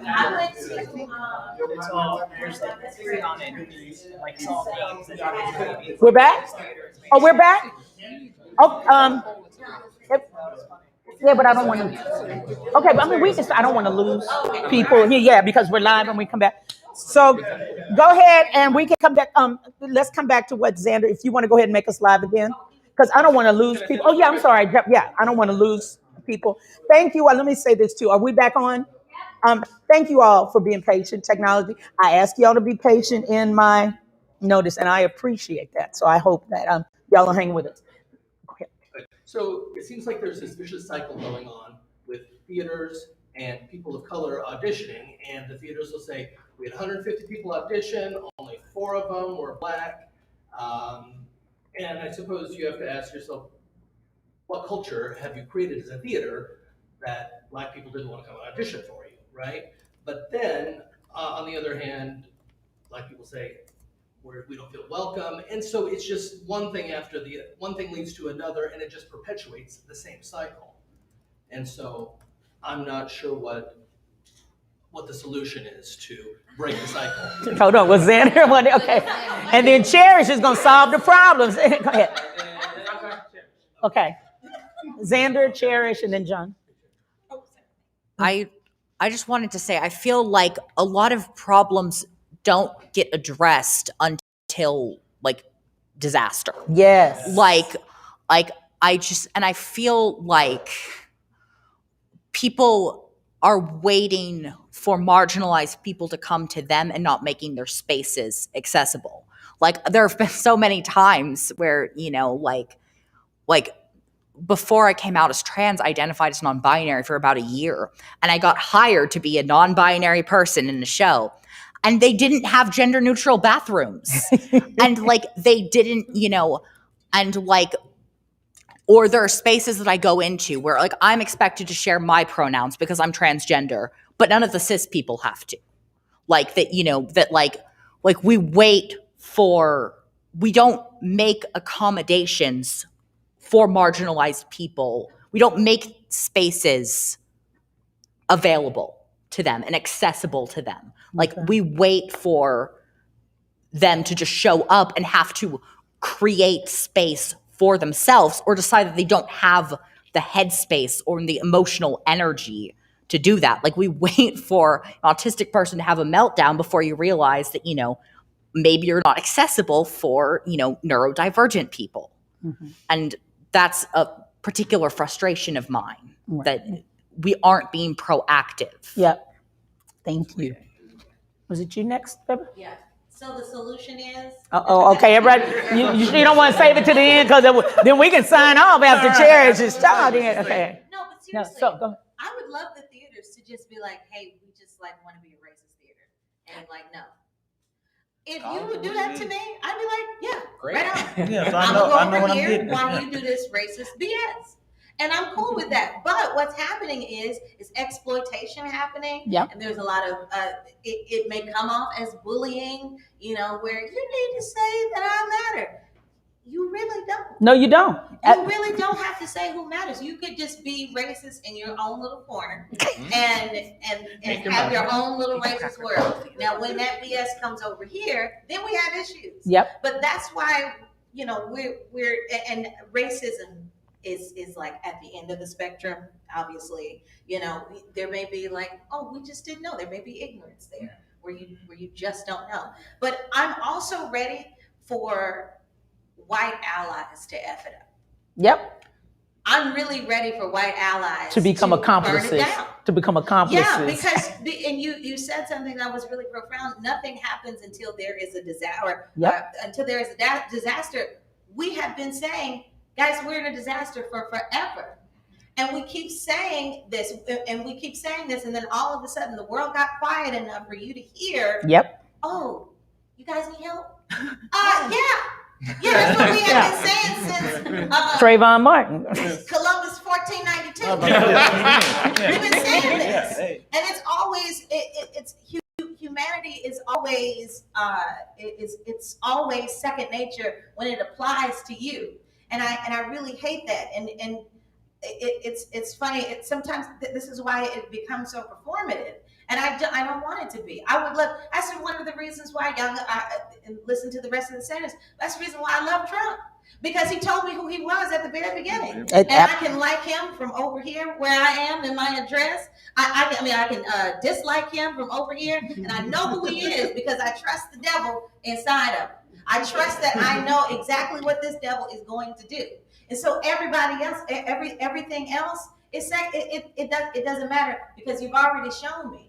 And so you can't get mad every time I don't show up because you have been telling me what to trust. Yep. Yeah. And so I'm not showing up. I'm not going to show up to a theater that I know that has done this, that has done something performative just to get it off of. No. Tell me this is where you want to go. Tell me that I want to only appeal to my patrons. And I would be like, yeah, all right, right on. Thank you very much. I'm finna go over here. That's right, finna. Finna. I'm gonna go over here. And I'm gonna do my own thing. And you can do whatever you like with your money. However, there are consequences. There are consequences to everything. And so you just have to be open. But I'm ready for theaters to tell me that who they want to be, who they want. No, who they are, who they've been. Right. I'm ready for them to tell me who they have been and say it with conviction and belief and just with a lot of guts. I'm ready for it. Right. I'm also ready for white people to actually put allies to the test. If you're an ally, that means effing it up. I mean, sacrifice. My name is Jeff Ladkoff, and I say let's burn it down. I think Jonathan. Yeah. Yeah. Okay, what's I'm gonna say? I wanted to take a moment to lift up. There's this great sister. Her name is Sharifa Boka, and she was the director of equity at Oregon Shakes, and now I believe she's basically like this DEI consultant, guru type person, and she works a lot with art equity. And she has this thing that she talks about where she says the keys are in the room. The keys are in the room, and like the thing that you need, the thing that you're looking for, is like right there in the room. And the big analogy or whatever that she gives to it is like, if you lose your keys and you know that your keys are so like, you know you lost your keys in this room somewhere, right? You will tear that room apart to find those keys, right? And so it's like always like the keys are in the room, the talent is in the room. And I say that to say that when I hear this piece about, well, there are only 4 Black people that showed up, I'm like, okay, well, I'm certainly somebody in, I mean, the keys are in the room, and it's just like, it's this thing about like, we work in this industry that, you know, it's all about like, the beauty and the breadth of the imagination and all that it can do and all that it's capable of, right? And so then I wonder how that idea of the breadth of the imagination flips back on the other side of the casting table, and like the breadth of the imagination when you have these artists in the room who may not have the training or the experience that you're accustomed to, for a variety of different reasons, either A, simply for not having opportunities to work as much as other artists, and then also maybe in terms of a training piece, simply for the fact that, you know, I mean, I was really fortunate just in my family that my mother was really encouraging of me to study theater, which did not happen very often, but, you know, for so many BIPOC individuals, you know, the idea that you go to school and you go to college, you're going to go and study something, you know, meaningful or useful you can make a living in, right? So these networks and connections, oftentimes that people develop from various training programs, we don't often have access to that, right? So you get people coming in maybe without the training, without certain experience, but there's so much talent there. There's so much talent and there's so much ability there. And if this idea of the breadth of the imagination that we talk about all the time, you're able to actually use that and utilize that, like that's something that I just don't see happening enough of. One small story, I was working on a show once, I don't know if I can say names, but I was working on a show once and there was a young Have another glass of wine, you say a name. No, it's not that kind of story, though. But there was a young actress who came in to audition. I can't say. It was at Bishop Art Theater Center, and we were working on a show. And then there's this amazing young actress who came in to work to audition. And her audition piece was a poem, a spoken word piece that she wrote for Miss Paul Quinn. Mm-hmm. When she ran for Miss Paul Quinn, and that's her audition piece. And I was just like, her, right? And throughout the rehearsal process, there's always this the fact that because of the training and the experience, there was like sometimes disconnects in terms of like the work that was happening in the room, or trying to make the work happen, or trying to get that thing to happen that we were trying to get happen. And one day at the end of rehearsal, she came up to me and she said, you know, I don't know all the stuff y'all be talking about, all the stuff y'all do, whatever you say in rehearsal. I don't know what you're talking about. I have no clue what you're talking about. But I know what showtime is. That's what she said. Like, I know what showtime is.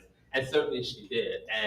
And my bigger point here is that for me, a lot of it goes back to the idea of urgency, which we know is like a white a tool of white supremacy, which is this idea that things have to happen now, they have to happen fast. We don't have the time, we don't have the energy, we haven't made the time to do a certain amount of work. So when people come in that we don't believe have the appropriate talent level or skill set, we fall back on, we just, yeah, there's maybe something there, but we simply don't have the time.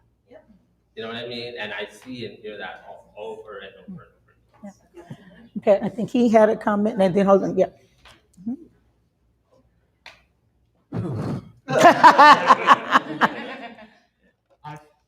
I feel something that I would like to express, and I am fearful that it's going to be a very heavy statement. And so if it is, I apologize. Nope. But no apologies.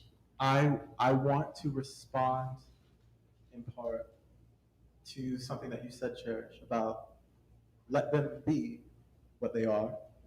Mm-hmm. When you can see their colors, and then you can step away and live at your address, and they will suffer the consequences. And I agree with that partially, in terms of where, or at least what part of this country we're in. I think that mindset is effective and really a useful, essential tool in places like New York and LA. As a critic who has observed this artistic community from the inside out, I've spoken to artists, directors, people at every level of the administration level with various artistic organizations. I feel in my heart that approach would not actually yield any consequences, because we are in a place where an artistic organization can just be outright insensitive, or can be outright exclusionary and suffer zero consequences. And on top of that, compounded, is that they are functioning within a system that is tied to a social and political history that continues to feed them what they need in order to survive and exclude those more progressive or culturally specific organizations from access to those resources. And so while I personally take that approach in my everyday life, I'm like, okay, if you show me that you are not in support of me, if you are not down with me, then fine, whatever. I'm fine with that. But in a grand scheme of things, I feel as though that approach doesn't, here in Dallas specifically, just to bring it back home, does not yield any sense of immediate or urgent sort of change on anybody's part, but rather continues to feed into that system that is excluding people. We have a serious problem here in Dallas that is historically rooted, that keeps people segregated. Right. Racially, economically, culturally, and all of the other isms that you can possibly come up with. That's part of this city's identity. And so to say, continue, fine, whatever, we just won't support you, they're going to be fine. Yeah. If this was San Francisco or LA or Seattle or New York, they might have a problem. But Dallas they're going to be okay. Needs to address this in a different way, because that's kind of what the city is. Right. Let me. What the country is, Chick-fil-A still in business. Yeah. That's, let me say this right quick too, because what you were just saying, that because I've always a lot of what she said. Like you're going there's a There's people in the comments that are really wanting their questions to be answered. They're getting angry apparently. Yes. Antsy. I'm sorry. They would like their questions answered if that can get, pushed forward sometime soon. That's what people comment. Okay, and I'm going to say this. While I appreciate that, anger probably is not the best way, or frustration, and I get that. But this is a conversation we need to have, that people need to hear. And to tell us what we have to say to you to solve your problems is part of the problem. And I get that you want your question answered, but with all due respect, this is my meeting. And we have invited, and I said this several times on my page, that this was going to be an organic kind of conversation. And I invite you to come to the conversation at the end of the month, where we're going to talk in groups. But we're not here to solve anybody's problem. And we're about to get to some questions. I mean, we still have a little bit of time to go, and I respect you for being here. If you want to hang with us, I respect that, and I'm going to get to as many as I can. But to decide you need to have your question answered now is a little privileged. And I don't know who's asking. I don't know who's, but I'm just saying, you need to give us a minute as we conduct the meeting we need to have. And so I hope you stay around. I'm going to do my best to get to you. But sometimes there are things that need to be said that we don't get a chance to say, which I didn't say at the beginning. This panel is primarily African-American men. They don't get a platform that often. We don't get a platform that often. So to demand that we answer your questions right now, well, I'm thinking you need to do the work. And so I hope, again, you stick around and we'll do my best. But if not, I hope to see you at the meeting at the end of the month. And what we're also going to do is take a lot of the questions that don't get answered tonight, and we're going to post them on my page for discussion. And so that's what I'm going to say about that. So who had the next? Because I was about to get to the questions. Let me take a sip from my cup. But I have something if I can really quickly. Go ahead. So I believe your original question was, what do we want to see from theaters? Yes. And I just want to lift up two quick things, because I've seen a lot of theaters ask, well, we don't know where to start, or we don't know how to begin this work of being more inclusive.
Wide range of people from different backgrounds.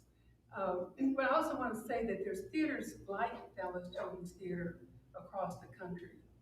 And we have, during COVID, we have had sometimes 2 and 3 national Zooms a week.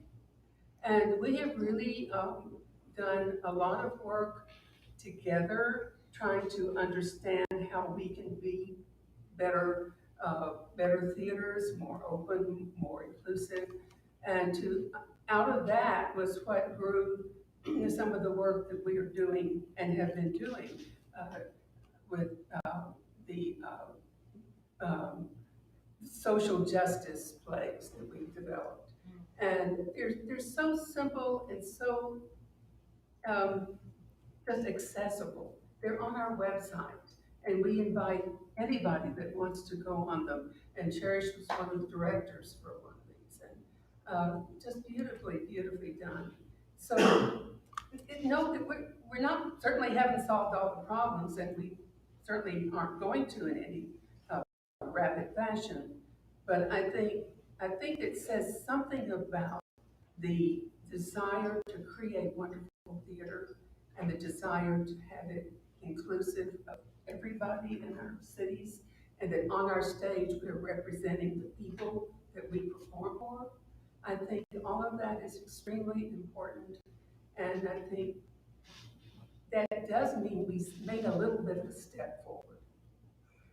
And I just in all of this, we get so angry. I get so angry, and I just think of that yellow-haired man, and I want to throw up all the time. And I look at the headline so often in the newspaper, I can't even read it. And it's like everything we're working for in theater is just being blasted by that. And it's just beyond belief that this is happening, because we felt like with Obama there, we've made such progress, and we're looking forward to more progress, and instead it looks like we've gone back 10 centuries here with the voting, all that business, and all the, But anyway. Sounds bad. I just thought I'd say a couple of positive things about. Me? Yes. Sorry. Can you repeat, because the sound went off when you were. Yeah, but that wasn't trying to. Oh, no, okay, no. Yes. Thank you, I just thank wanted you. to say it too. Because I'm, okay. I will gladly repeat. If you're a PWI institution asking where to start or what to do first, please know that BIPOC individuals have already done the work for you, even though there is Google out there for you. It's called the We See You movement. If you haven't looked at that, whether you agree with it or not agree with it, even if you can do 2 of the demands or all the demands, there's a list out there to start right there. If you want a more localized version of where to start to begin with, look at Dallas TRHT and the great work Jerry and his team are doing right here in Dallas. Like, the work is already being done by BIPOC individuals for your benefit and for the benefit of our community. So for PWI institutions to say anywhere at any time, we just don't know how to do this or don't know where to start, that just shows a further ignorance of that organization of not listening to begin with. And that's what I have to say about that. Let me say this. I'm looking at a lot of the questions that are here, and a lot of that comes under what you just said. You know, people are asking like for very specific things. How do we do this? What do we do that? That's not what we're here for. There's today. 2 resources right there. I just yeah, I mean, and so, and again, you're trying to resolve an immediate problem, which is that what we were just talking about, the urgency of having to get things. What we're talking about tonight is not going to fix the problem of you not having people come out and audition for you. It is about you beginning to establish these relationships. It is about, let me see what it's like, what action is going to follow these conversations. I don't know. What are you going to do?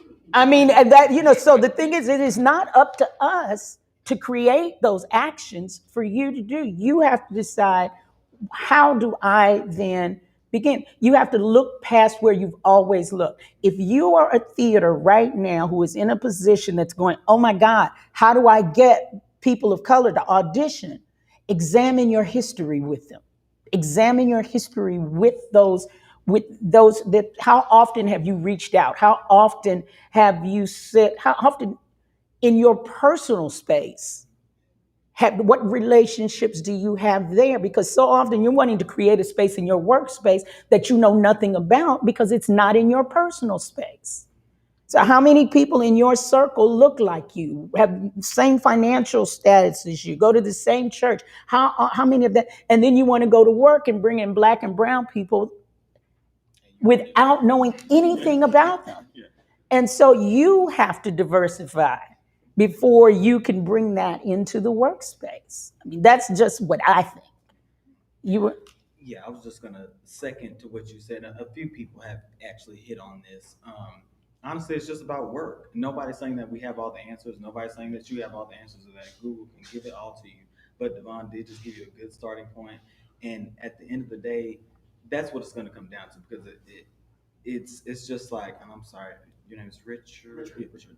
It's just like Richard was saying. We can have the resources. We can do all we're supposed to, or even like Tyrese was saying back in his day, he showed up. And I think that's also a testament to how talented and resilient Black people or people of color that we do. I remember being told as a young, or growing up, my parents always said you have to work twice as hard just to be where they're at. So my point is, we're always having to work, even now with the trying to dismantle the systematic racism and all of these things. We're always doing things to try to work. We're always doing things to try to be the best, to be like, hey, we're here, we're good.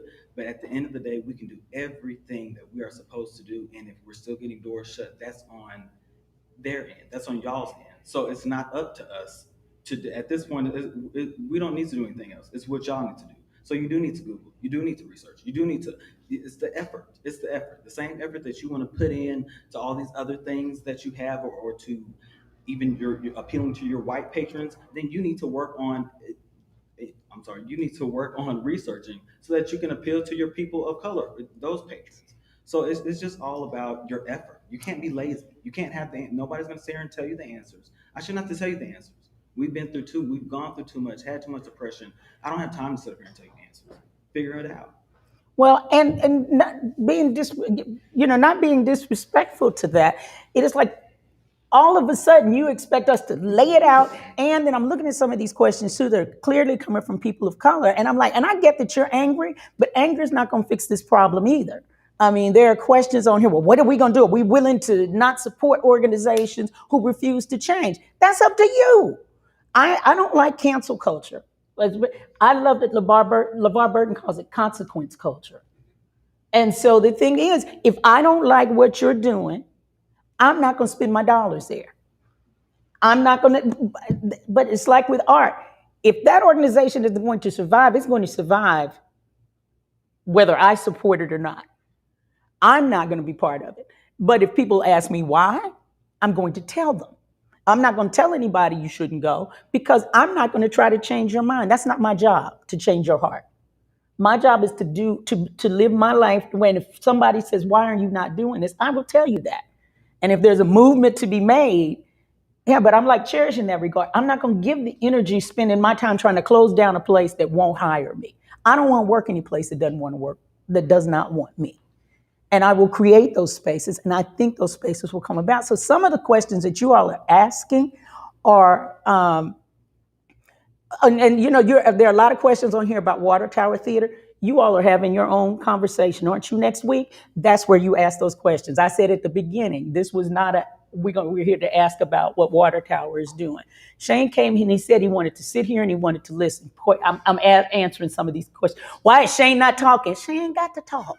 The fact that he's in the room and he's listening, that he's listening, and the fact, we got to give folks credit for being here. Whatever the intention is, you don't have to believe him. That's up to you. But this thing about looking for validation in your anger, we had to make your decisions and decide what you're going to do. You gonna say something, ma'am? Go on. I don't even know what to say. I don't even know what to say anymore. It's just, I'm just still at, what are these theaters gonna do? What do you want to do? Because if the issue is, let me figure out what's going on, what else do you want? What else do you want from me? What else do I have to say? What do I need to do? Or is I'm just at a loss here because I'm trying to figure out what is it that you need from me? Let me ask you this. What will make you want to work at a theater you had not considered before? There really isn't anything. Like if I know that you have been about diversity and you've been about including people, then that's where I want to work. And if you haven't, I do not want to work there. And there's nothing that'll change your mind. I'm just asking. Yeah, there's absolutely nothing that can change your mind. Now, unless you want to do some work to get yourself together, but I'm at the point now. It's, what do we really want to talk about? Are you trying to get yourself, is there penance that you feel like needs to happen? Or is, what do you want from me? Because I feel like talking has only gone so far. And now that I am angry, now that I am ready to F it up, now you're like, oh, but wait, guys. And there's something called PTSD. There is something, and it's real. PTSD is real in every situation. And I think we really are skirting over the fact that, yes, I can be, oh my God, this is so many layers, and I can go back into why my grandmother stayed with someone that wanted to beat her. Like, because all of this really gets there. It really does. What has happened within the Black community, and again, I'm speaking for myself, everything has to deal with everything. So anger is really at the root of it. And when you are mean to me, that can set me off. And we understand it when it's somebody white. We understand it when it's somebody white that has difficulties in their own in how they process their mental space. We understand it as it, oh, he has to take med, but we forget that it also is in the Black community and it's deep, and that shit hurts, and it gets me angry every time you keep asking me what do we need to do? And I have been telling you, I've been telling you this shit hurts. Yo, I'm like, I keep coming to the auditions and you don't fucking hire me. And I'm speaking for everybody else because I feel like somebody who does get hired, that needs to be the voice that tells somebody. Yep. That needs to be the voice that is fighting for others. So it's just like, what the fuck do you want from me? And I'm sorry to get it because it does anger me. I feel like my ponytail came down. It does anger me. It's an accessory, girl. Take it off. It's yours. It's yours. No. But it angers me to the point where it's just like, what do you want? So I can get that. So I can give it to you. Or you can give it to me. Because right now I'm tired of going back and forth with what you want and what I want, which is why I was saying, have what you need. If you need to be racist, you be racist over there. Because the consequence is all them people that have been patronizing these places, guess how old they are?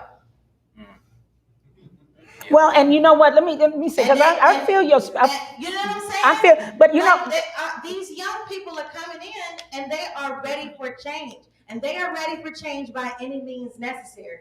And I just wanted to. I've been keeping this in my spirit, Mr. Ravenel. Yeah, Dennis. Mr. Ravenel, Dennis. I have been keeping it like I don't think what happened with you was in vain. Yes, you may have gone through that.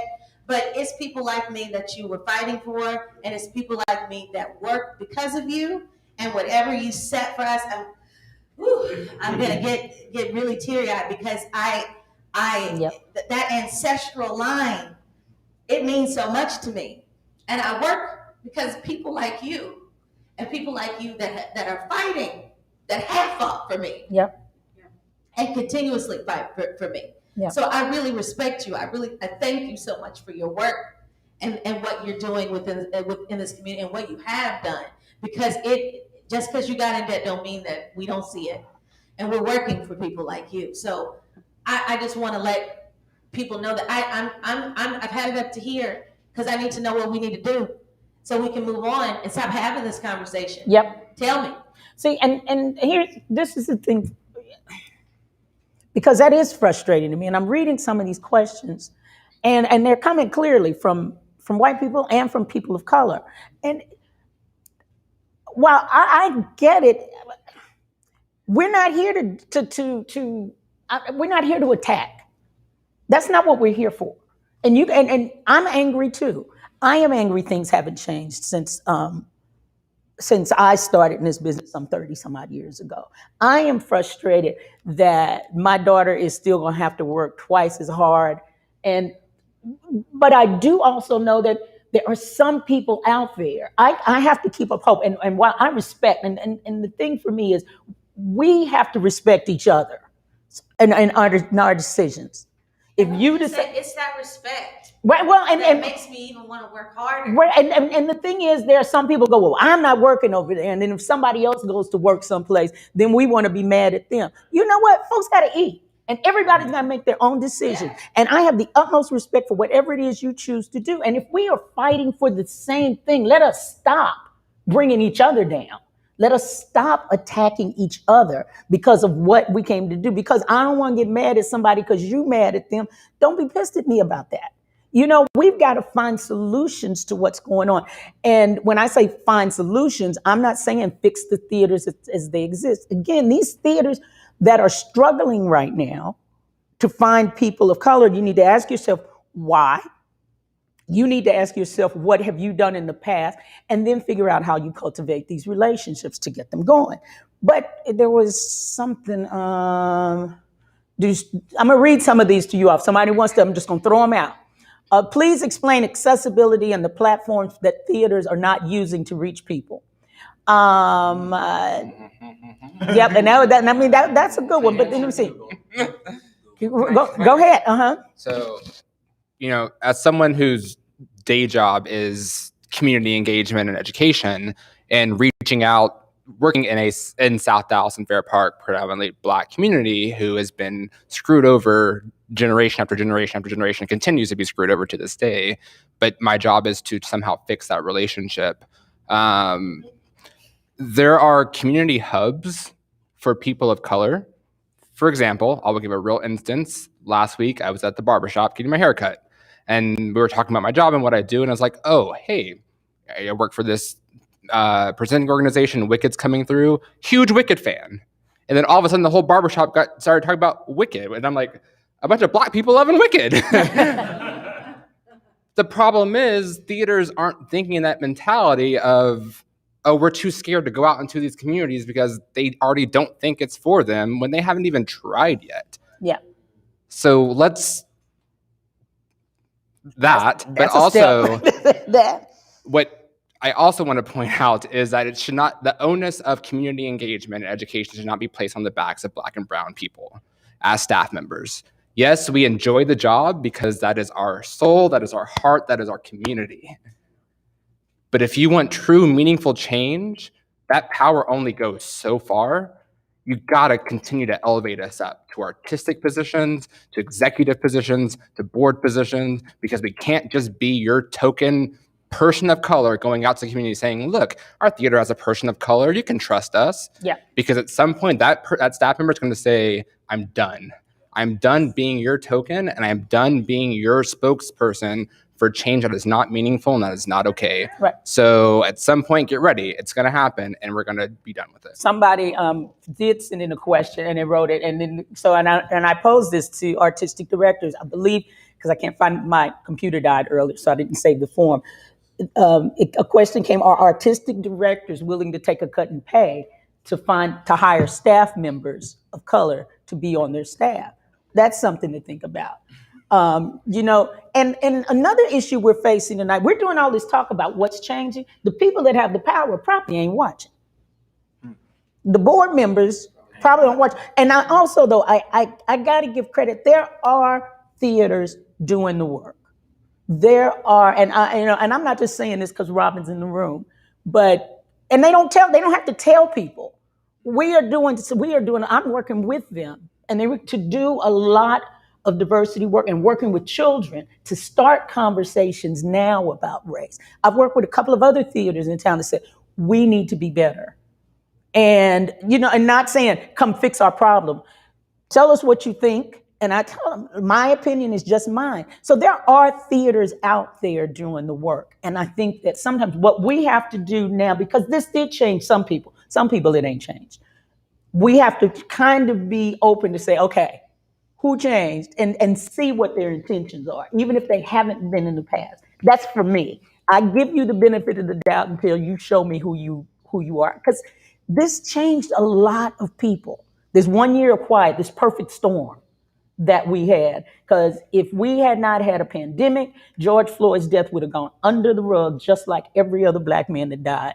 And so with all of that, and people saying, I think we did get allies, but then it comes up, how much are you willing to sacrifice? Because change requires sacrifice. If you're not willing to lose your job for me, then you're not an accomplice. And I ain't saying you got to lose your job. I said, if you're not willing, by standing up for what is right. Sometimes we're quiet because we don't have the balls to say, that wasn't right. And it's time now that we have to stand up. I don't need you necessarily to hire me, but I could, tell grandma to stop saying nigga at the dinner table. Those are if you start in your circles. I'm not trying to reach the extreme right. I'm not trying to reach the extreme left. I am telling people you need to make a difference in your spaces. If you know that you work for a theater whose board doesn't want me working there, and you don't agree with that, you have to say, I don't subscribe to that. It's about the zeitgeist. Exactly as you're describing.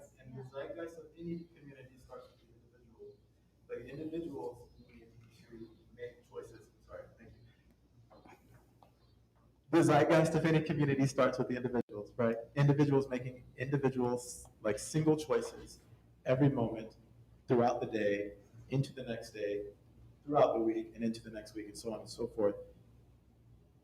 The reason that this problem has been able to proliferate so like deeply here in Dallas is because we have a community that is entrenched in segregation.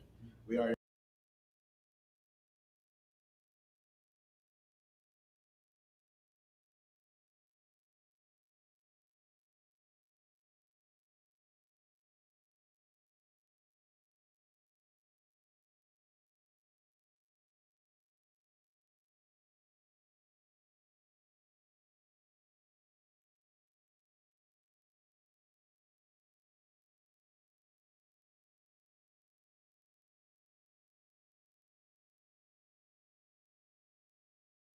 resonates for me.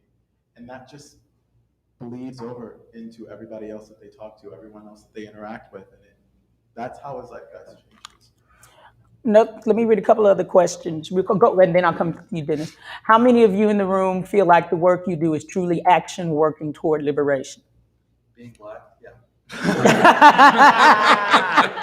And being black. How can I do this work? What you don't see with me and is that my whole entire Saturdays are filled with nothing but teaching Black girls. My entire Saturdays, and how many free lessons I give to people of color, because one, I know that they can't afford it, and two, I know that that they have just as much talent as any of their white counterparts when they get there. So that's where my work is. My work is, how can I get you into this space? How can I build up your confidence? Because people have torn it down. How can I do that? And that is something that, if you dig inside this community, I have probably given some of those people lessons, and those people have gotten jobs because of my audition prep or whatever the case may be, because I want to pour back into my community in that way. The other side of that is, I mean, you and I do a lot of the same work, it sounds like, as educators. And thank you for everything that you're doing, especially for, Thank you. Thank you. But a lot of my time is spent teaching young white kids. And in that vein, the experience that I provide for them from a position of like coach and artist or mentor mentee informs the way that they step into the professional space. And when they see something that does not match what they have experienced or what they know to be true, then their outlook, their value system begins to pour over that entire space. And I mean, I don't mean to be braggadocious, but I feel a responsibility there because I'm a person of color, I am a queer man of color, teaching these artists who then pass their experiences on to other people. And so as you teach our young Black and brown artists, teaching and being in the position to have that effect on white artists, young white artists, is equally as important. Yeah. I think that's equally impactful on the community where they work. Which is why I buy my time on Saturdays, because Sunday through Friday is nothing but white children. Right. And I didn't want that to be my story. You both segue into something that is incredibly meaningful to me, and that is the whole idea of giving back to the community that we come from, or the community that we represent. We have to help each other because nobody else is going to help us. And that goes back to what I said about letting your friends know about auditions, even if it costs you a part.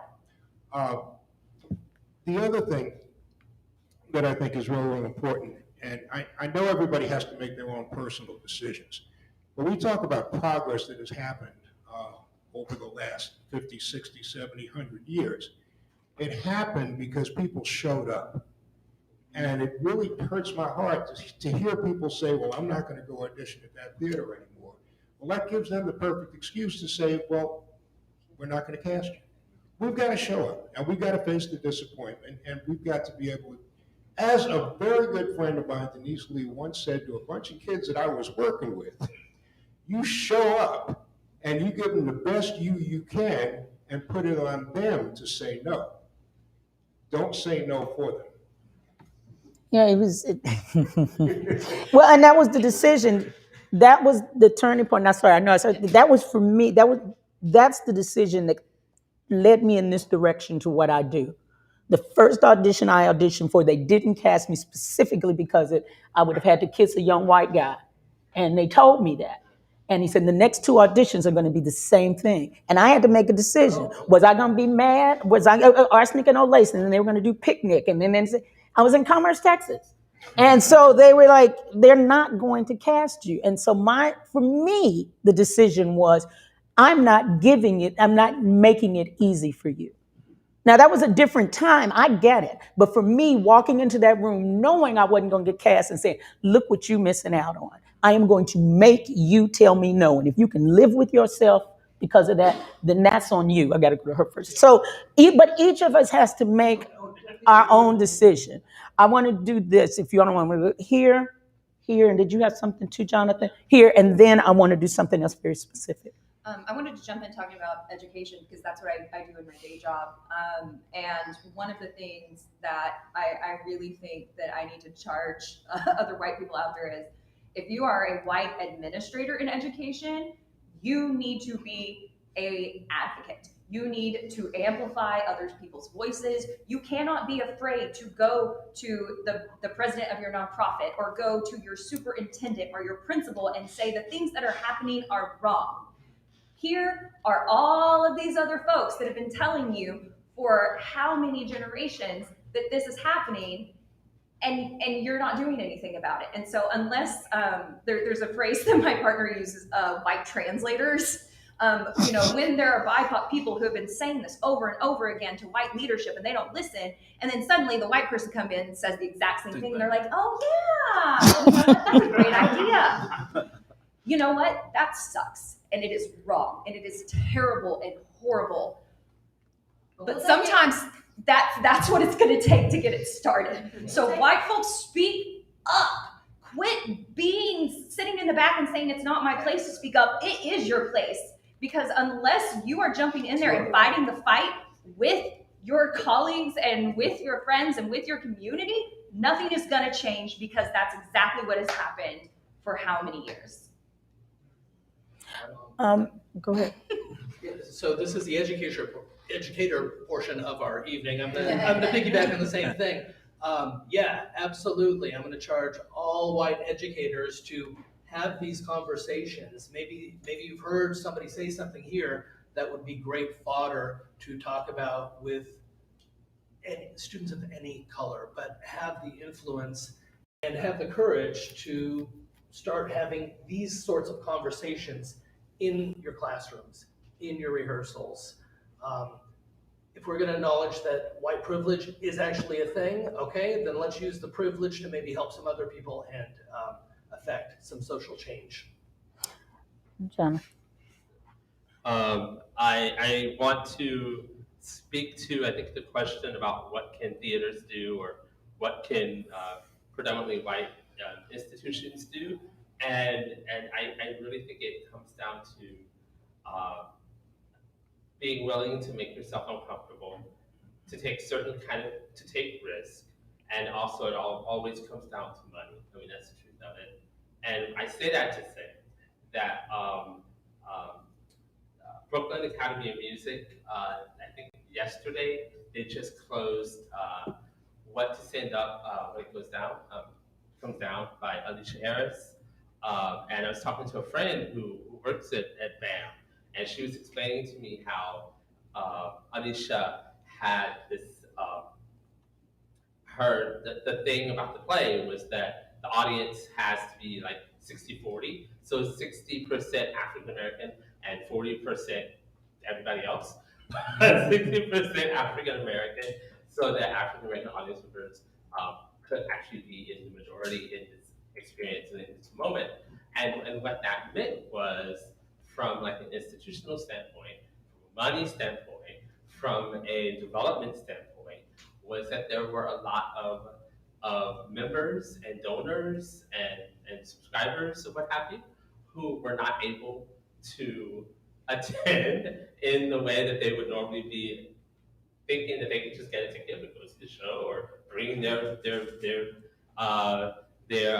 business people in from out of town, whatever. You know, that essentially, like, there was BAM had to actually make that choice and go along with the idea that because of their care and how much they believed in this project and how much they believed in what this project meant and for the community and all of that good stuff or what have you, that they actually had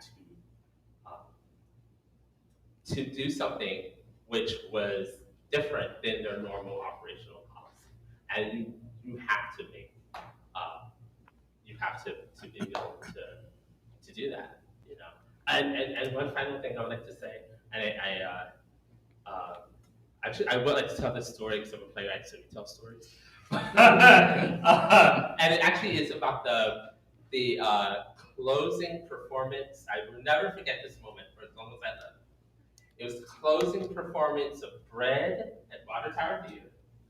And there was like a talk back, and Regina Taylor and a number of other, I think you watched, Vicky Meek was there, and a number of other people. And the moment I will never forget is toward the end of the talk back, there was this African American gentleman who was like sitting way in the back, and he got the mic, and he just started talking about how excited he was and how amazing this production was, and how he had actually he was across the street at the park, across the street before the show started, and saw all of these Black folks going into the theater. And he was like, what the hell is going on? He grabbed up like his bike and he's like, oh, we gotta go see a flight. I don't know what it is, but there's Black people there. You know what I mean? And it's a wonderful story. See, but that's part of the thing is you asking us for answers. And I just always think of how we either build on that progress or we fail to build on that. So. Okay, so let me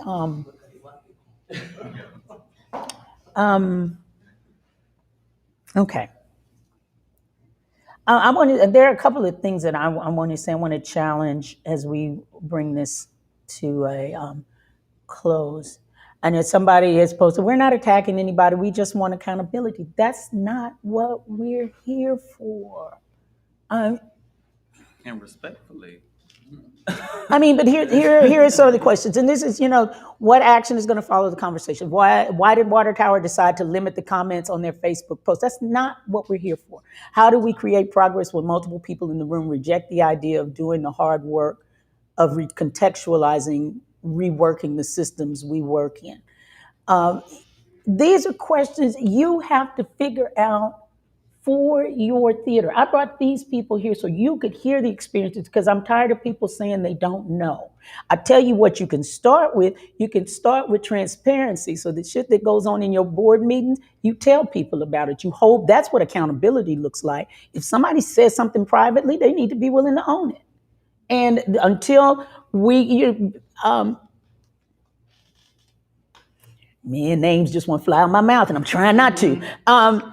But until we hold people, somebody asked, what does accountability look like?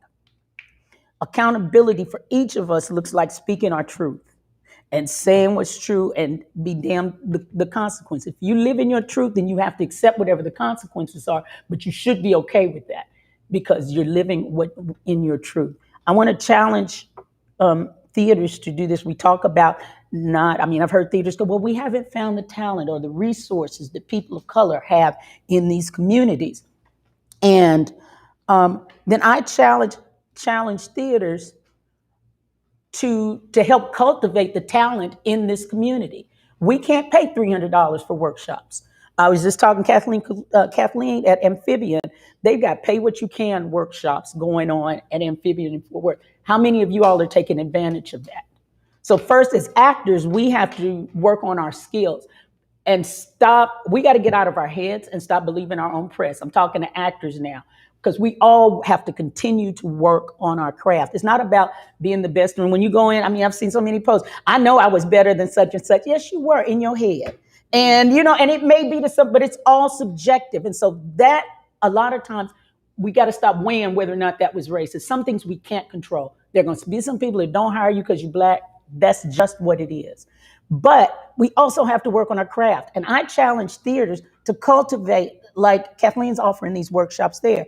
If every theater or a representative from this theater offered one workshop for free or really discounted, and limited how many people could take those classes. Like only an actor can only take 2. So if we get 15 theaters to offer, somebody Theater Center offers a musical audition workshop. Water Tower offers a dance workshop. Get your friends together. You take this one, you take this one, and then come back and train us. But work on your craft, and that's how you help cultivate the talent in this community, so you don't have to go outside of this community claiming it's not here. Because every time somebody says they can't find Black talent in this city, then somebody does ain't misbehaving. And I'm like, well, look at there. And I look at Jubilee, and then I look at Soul Rebel, like, they not there? Well, they're there for that. So we have to do that. Does anybody, yeah, I'm gonna give everybody a chance for final comments. We can go down the row if that's okay. And then I'll end kind of with what I want to say. I see your questions. I will post a lot of these once a week. We're going to have discussions on these, and we can discuss them when we get into the regular group conversations. But a lot of these you're saying, what can we do? That's for you to decide. I can't make a thing we can't make suggestions for your theater. I think we've heard a lot of things proposed here that are where you can start. And I'll read my quote at the end. Would you say something so they know you got a voice? Because Thank you for the openness. Thank you for the dialogue. I have taken 5 or 6 pages of notes. Well aware of work that needs to be done. I'm humbly here to listen and to learn, and I truly do appreciate what you have to offer, and I look forward to really trying to have better dialogue and relationships with you, with the community, with other BIPOC members of the community. I speak as somebody with a physical challenge myself that I understand to a point, but understand my privilege that it doesn't equate. And so when I look at those things and I try to put it through the context of my own experience, I hear you. And we are going to, Zoe Communications is Frankie and Felicia Wilson's company, BIPOC owned and operated, really amazing group. We've been with them for just about a year, and we're having a conversation next Sunday at the theater that they will be hosting, where I assume they'll be running it. It's actually going to be at their new facilities, but I would assume that we will touch on a lot of these questions that we're able to get to, and I think they do a lot better job running that kind of stuff and advising and helping us with that than I do with the many blind spots and the things that I'm learning. So again, thank you for your eloquence and and just being honest, because that's what I need to hear, and I don't think I don't think I'm alone in that as a leader in an arts organization in this town and really everywhere. So thank you for that. Yep. Final comments. Oh, okay.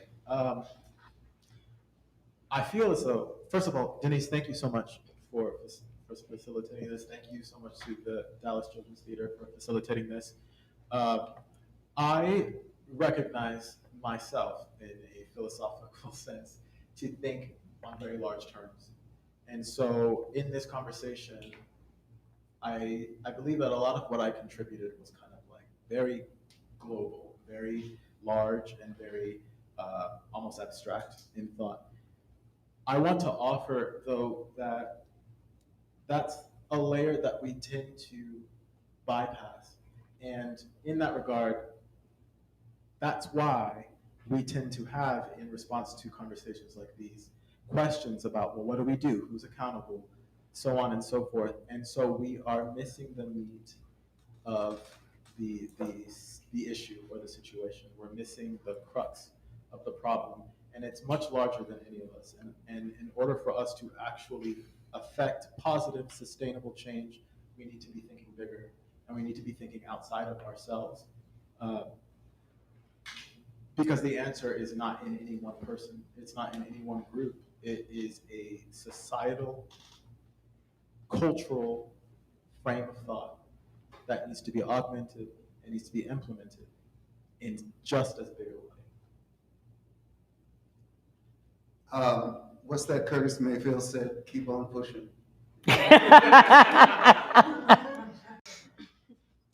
I've got two thoughts. The first thing I would like to say to all the theater directors and casting directors out there is reimagine people that you haven't imagined in those roles before. I've had the opportunity to play Willa Martin in The Gin Game, Norman Thayer and On Golden Pond, and Grandpa Vanderhoff, and You Can't Take It With You.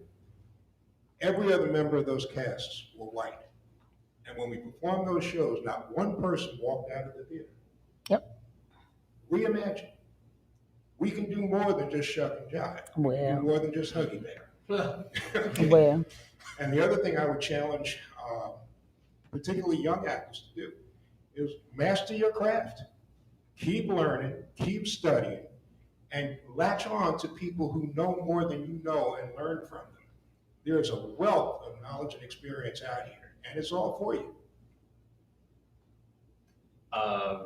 Actually, I'm really excited by what Dennis just said about this idea of mentorship and how we need more of that. And yeah, so that really just hit me. So thank you. I think it's worked for the churches, this idea of missionary work for years. And I think as far as achieving social change, we can take individual responsibility to be a missionary for racial equality, for changing the paradigm, for changing things from within the institution. So yeah, have the conversations. To the young people who are working on their craft, community colleges may be your best friend. Open access education. I'll teach you music theory, piano, acting. Take a look. There are a great number of resources there. I'm just reminded of this phrase that says, a lack of planning on your part does not constitute an emergency on mine. And so a charge that I give to all of these theaters is to plan accordingly. Talk to other artistic directors. Ask them about who is on their roster, who you can, talk to. If you want me doing the work, I hope they do the work too. And I also just don't be so business minded that you are no artistically good. I think they've got mics, but go ahead. We do. I think what I will offer is for those that are watching, individuals, institutions, whoever you might be, who are asking for like how to enact action. What I will offer as a representative of a major arts organization here in Dallas is myself and my team to help you along in that process as a partner. If you don't know where to start, don't know how to begin, I offered 2 resources earlier. If that's not enough, we will offer ourselves as a partner in your work if you are genuine and about it. I guess the only thing I really have to offer is please don't wait for backlash to fix problems, because chances are it's been a systemic thing and it's been a thing that people have just had to endure. And the reason you're getting backlash is because it's become so intolerable that people can no longer remain silent. So don't wait for it. Be proactive. I guess the only thing that I have to say, and I guess this could be towards institutions or individuals, and I don't know exactly. There's a lot of questions of, well, what do we do now? I don't have the answers for what you can or what you will do, but I will say whenever you do start to have those conversations with BIPOC, organizations or just people of color, I just need you to really listen. I need you guys to really listen to what we're asking and what we need, because I feel like a lot of the times we've been screaming all these things that we need for generations, and I feel like we haven't been heard, because just like how we got Juneteenth for a holiday, which is okay, great, grand, but we still don't have reparations.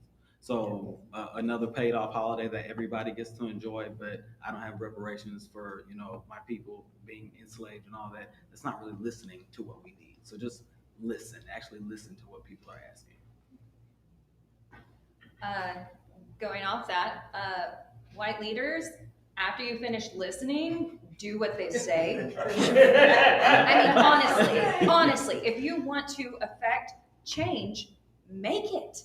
Quit sitting on your butts and saying that you can't do it. You can. You are making a choice not to do it. And every time you make that choice, you are telling everybody else that you are oppressing or marginalizing that their life doesn't matter, that their work doesn't matter, that their emotional well-being doesn't matter. And that hurts. And even if you have the best intentions, your impact is completely different. So when you listen, do the work. There you go.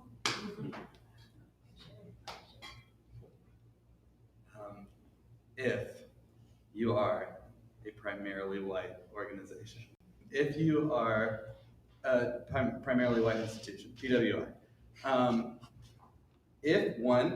if you ask anyone of the global majority or marginalized person a question, do not interrupt them while they are answering you, because they will never answer that question for you again. Or if they're like, because I'm a little dark-sided sometimes, I'll just give you the wrong answer. So it's like, just one, be careful there. Two, there's a thing about me. I've never in my life invited someone in my home and then said, make yourself at home, because I don't want to. I don't want you to, because you're not. So if you go into a Black space or an Asian space or a space of people who are not you, do not feel like you can put your feet up yet. Wait until you are invited.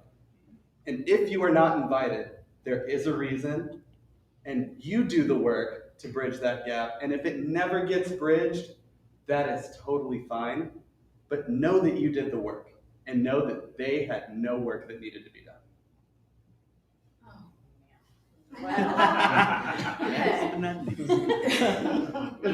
Okay, to echo the last two fellow panelists up here, truly, that's what I was going to speak to, was your intention. Yes, that's your intention, but mind your impact. Know that just because you set out to do something doesn't mean that there is not an equal and opposite reaction, doesn't mean that there's not consequence to that. So you can mean well, but it might not always be the right way. So, and also to create those relationships, foster them, nurture them, know that they take work, just like every other relationship that any of us have ever created. You can't put it down and expect it to grow without nurturing it. So when you do hopefully go into these communities and do this work, that I hope that it doesn't end when social media has moved on to something else. I hope that it continues, because I hope it becomes habit. I hope those relationships become vital to you, because I think that they are vital to communities in which you should want to be a part of, or want to be a part of your family as well. Okay. First, I want to thank each of you for being here and taking the time to be here. It's going to be tough for me, so y'all give me a second. I knew when we had this conversation that There were going to be people who come to the table, the virtual table, with their expectations of what should be done and what shouldn't be done. And I knew that, in all honesty, I was like one crank away on the Pop Goes the Weasel bucket, and I see a whole bunch of people reaching for the handle. And, I got messages all week of people going, "You're just so gracious, and you're so, kind, and you're so patient." Sometimes that runs out. And I read a lot of these questions and these comments, and I'm thinking, these people have answered so much of what you're asking here, and you're not listening. People have said what we need, what we feel. And I think you're waiting to hear one of us say what you want to do, as opposed to what needs to be done. And it's not all on white people. There's a comment here that I thought was very interesting. Theaters are cliques, and they just have their favorite group of Black performers. And I thought that was go roll down, because I don't want to quote you wrong. Did you say no? Go. Yeah, theaters are like cliques. They have their handful of favorite Black performers they will hire. Can we talk for real? I'm not going to even address that, because I've worked my ass off in this community. Cherish has worked her ass off. Tyrese, all of these people up here. And so if that's what you feel, this wasn't the meeting for you. The comment that kind of got to me, somebody commented that you lost a lot of your viewers, lost a lot of your viewers. And I think it was because I said this was my meeting. And I stand behind that.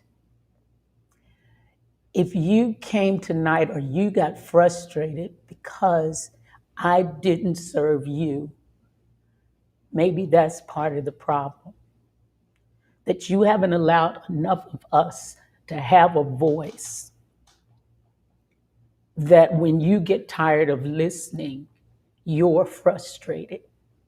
Imagine that then to the 10th power of how frustrated we are. Knowing that we work every day as hard as most people in this community do, and don't get half the respect, don't get half the work, and we keep working, and we keep trying it. We still go into spaces that don't want us there. And you're angry because I didn't tell you how to fix your theater or your organization or your social circle. We've been holding these conversations and talking to folks for the last 5 years. Every month. My question to you is, what are you doing? My question to you is, how are you helping? I'm going to read this quote. And I love this community. I chose to make my home here. I chose to work here. It is not easy, as any of these people can attest to be a working artist in Dallas and to be a Black working artist in Dallas. Like you, Tyrese. I'll go back when I started, it was me, Liz, and Natalie, and Yolanda. And Vicky directed most and produced. And that was it.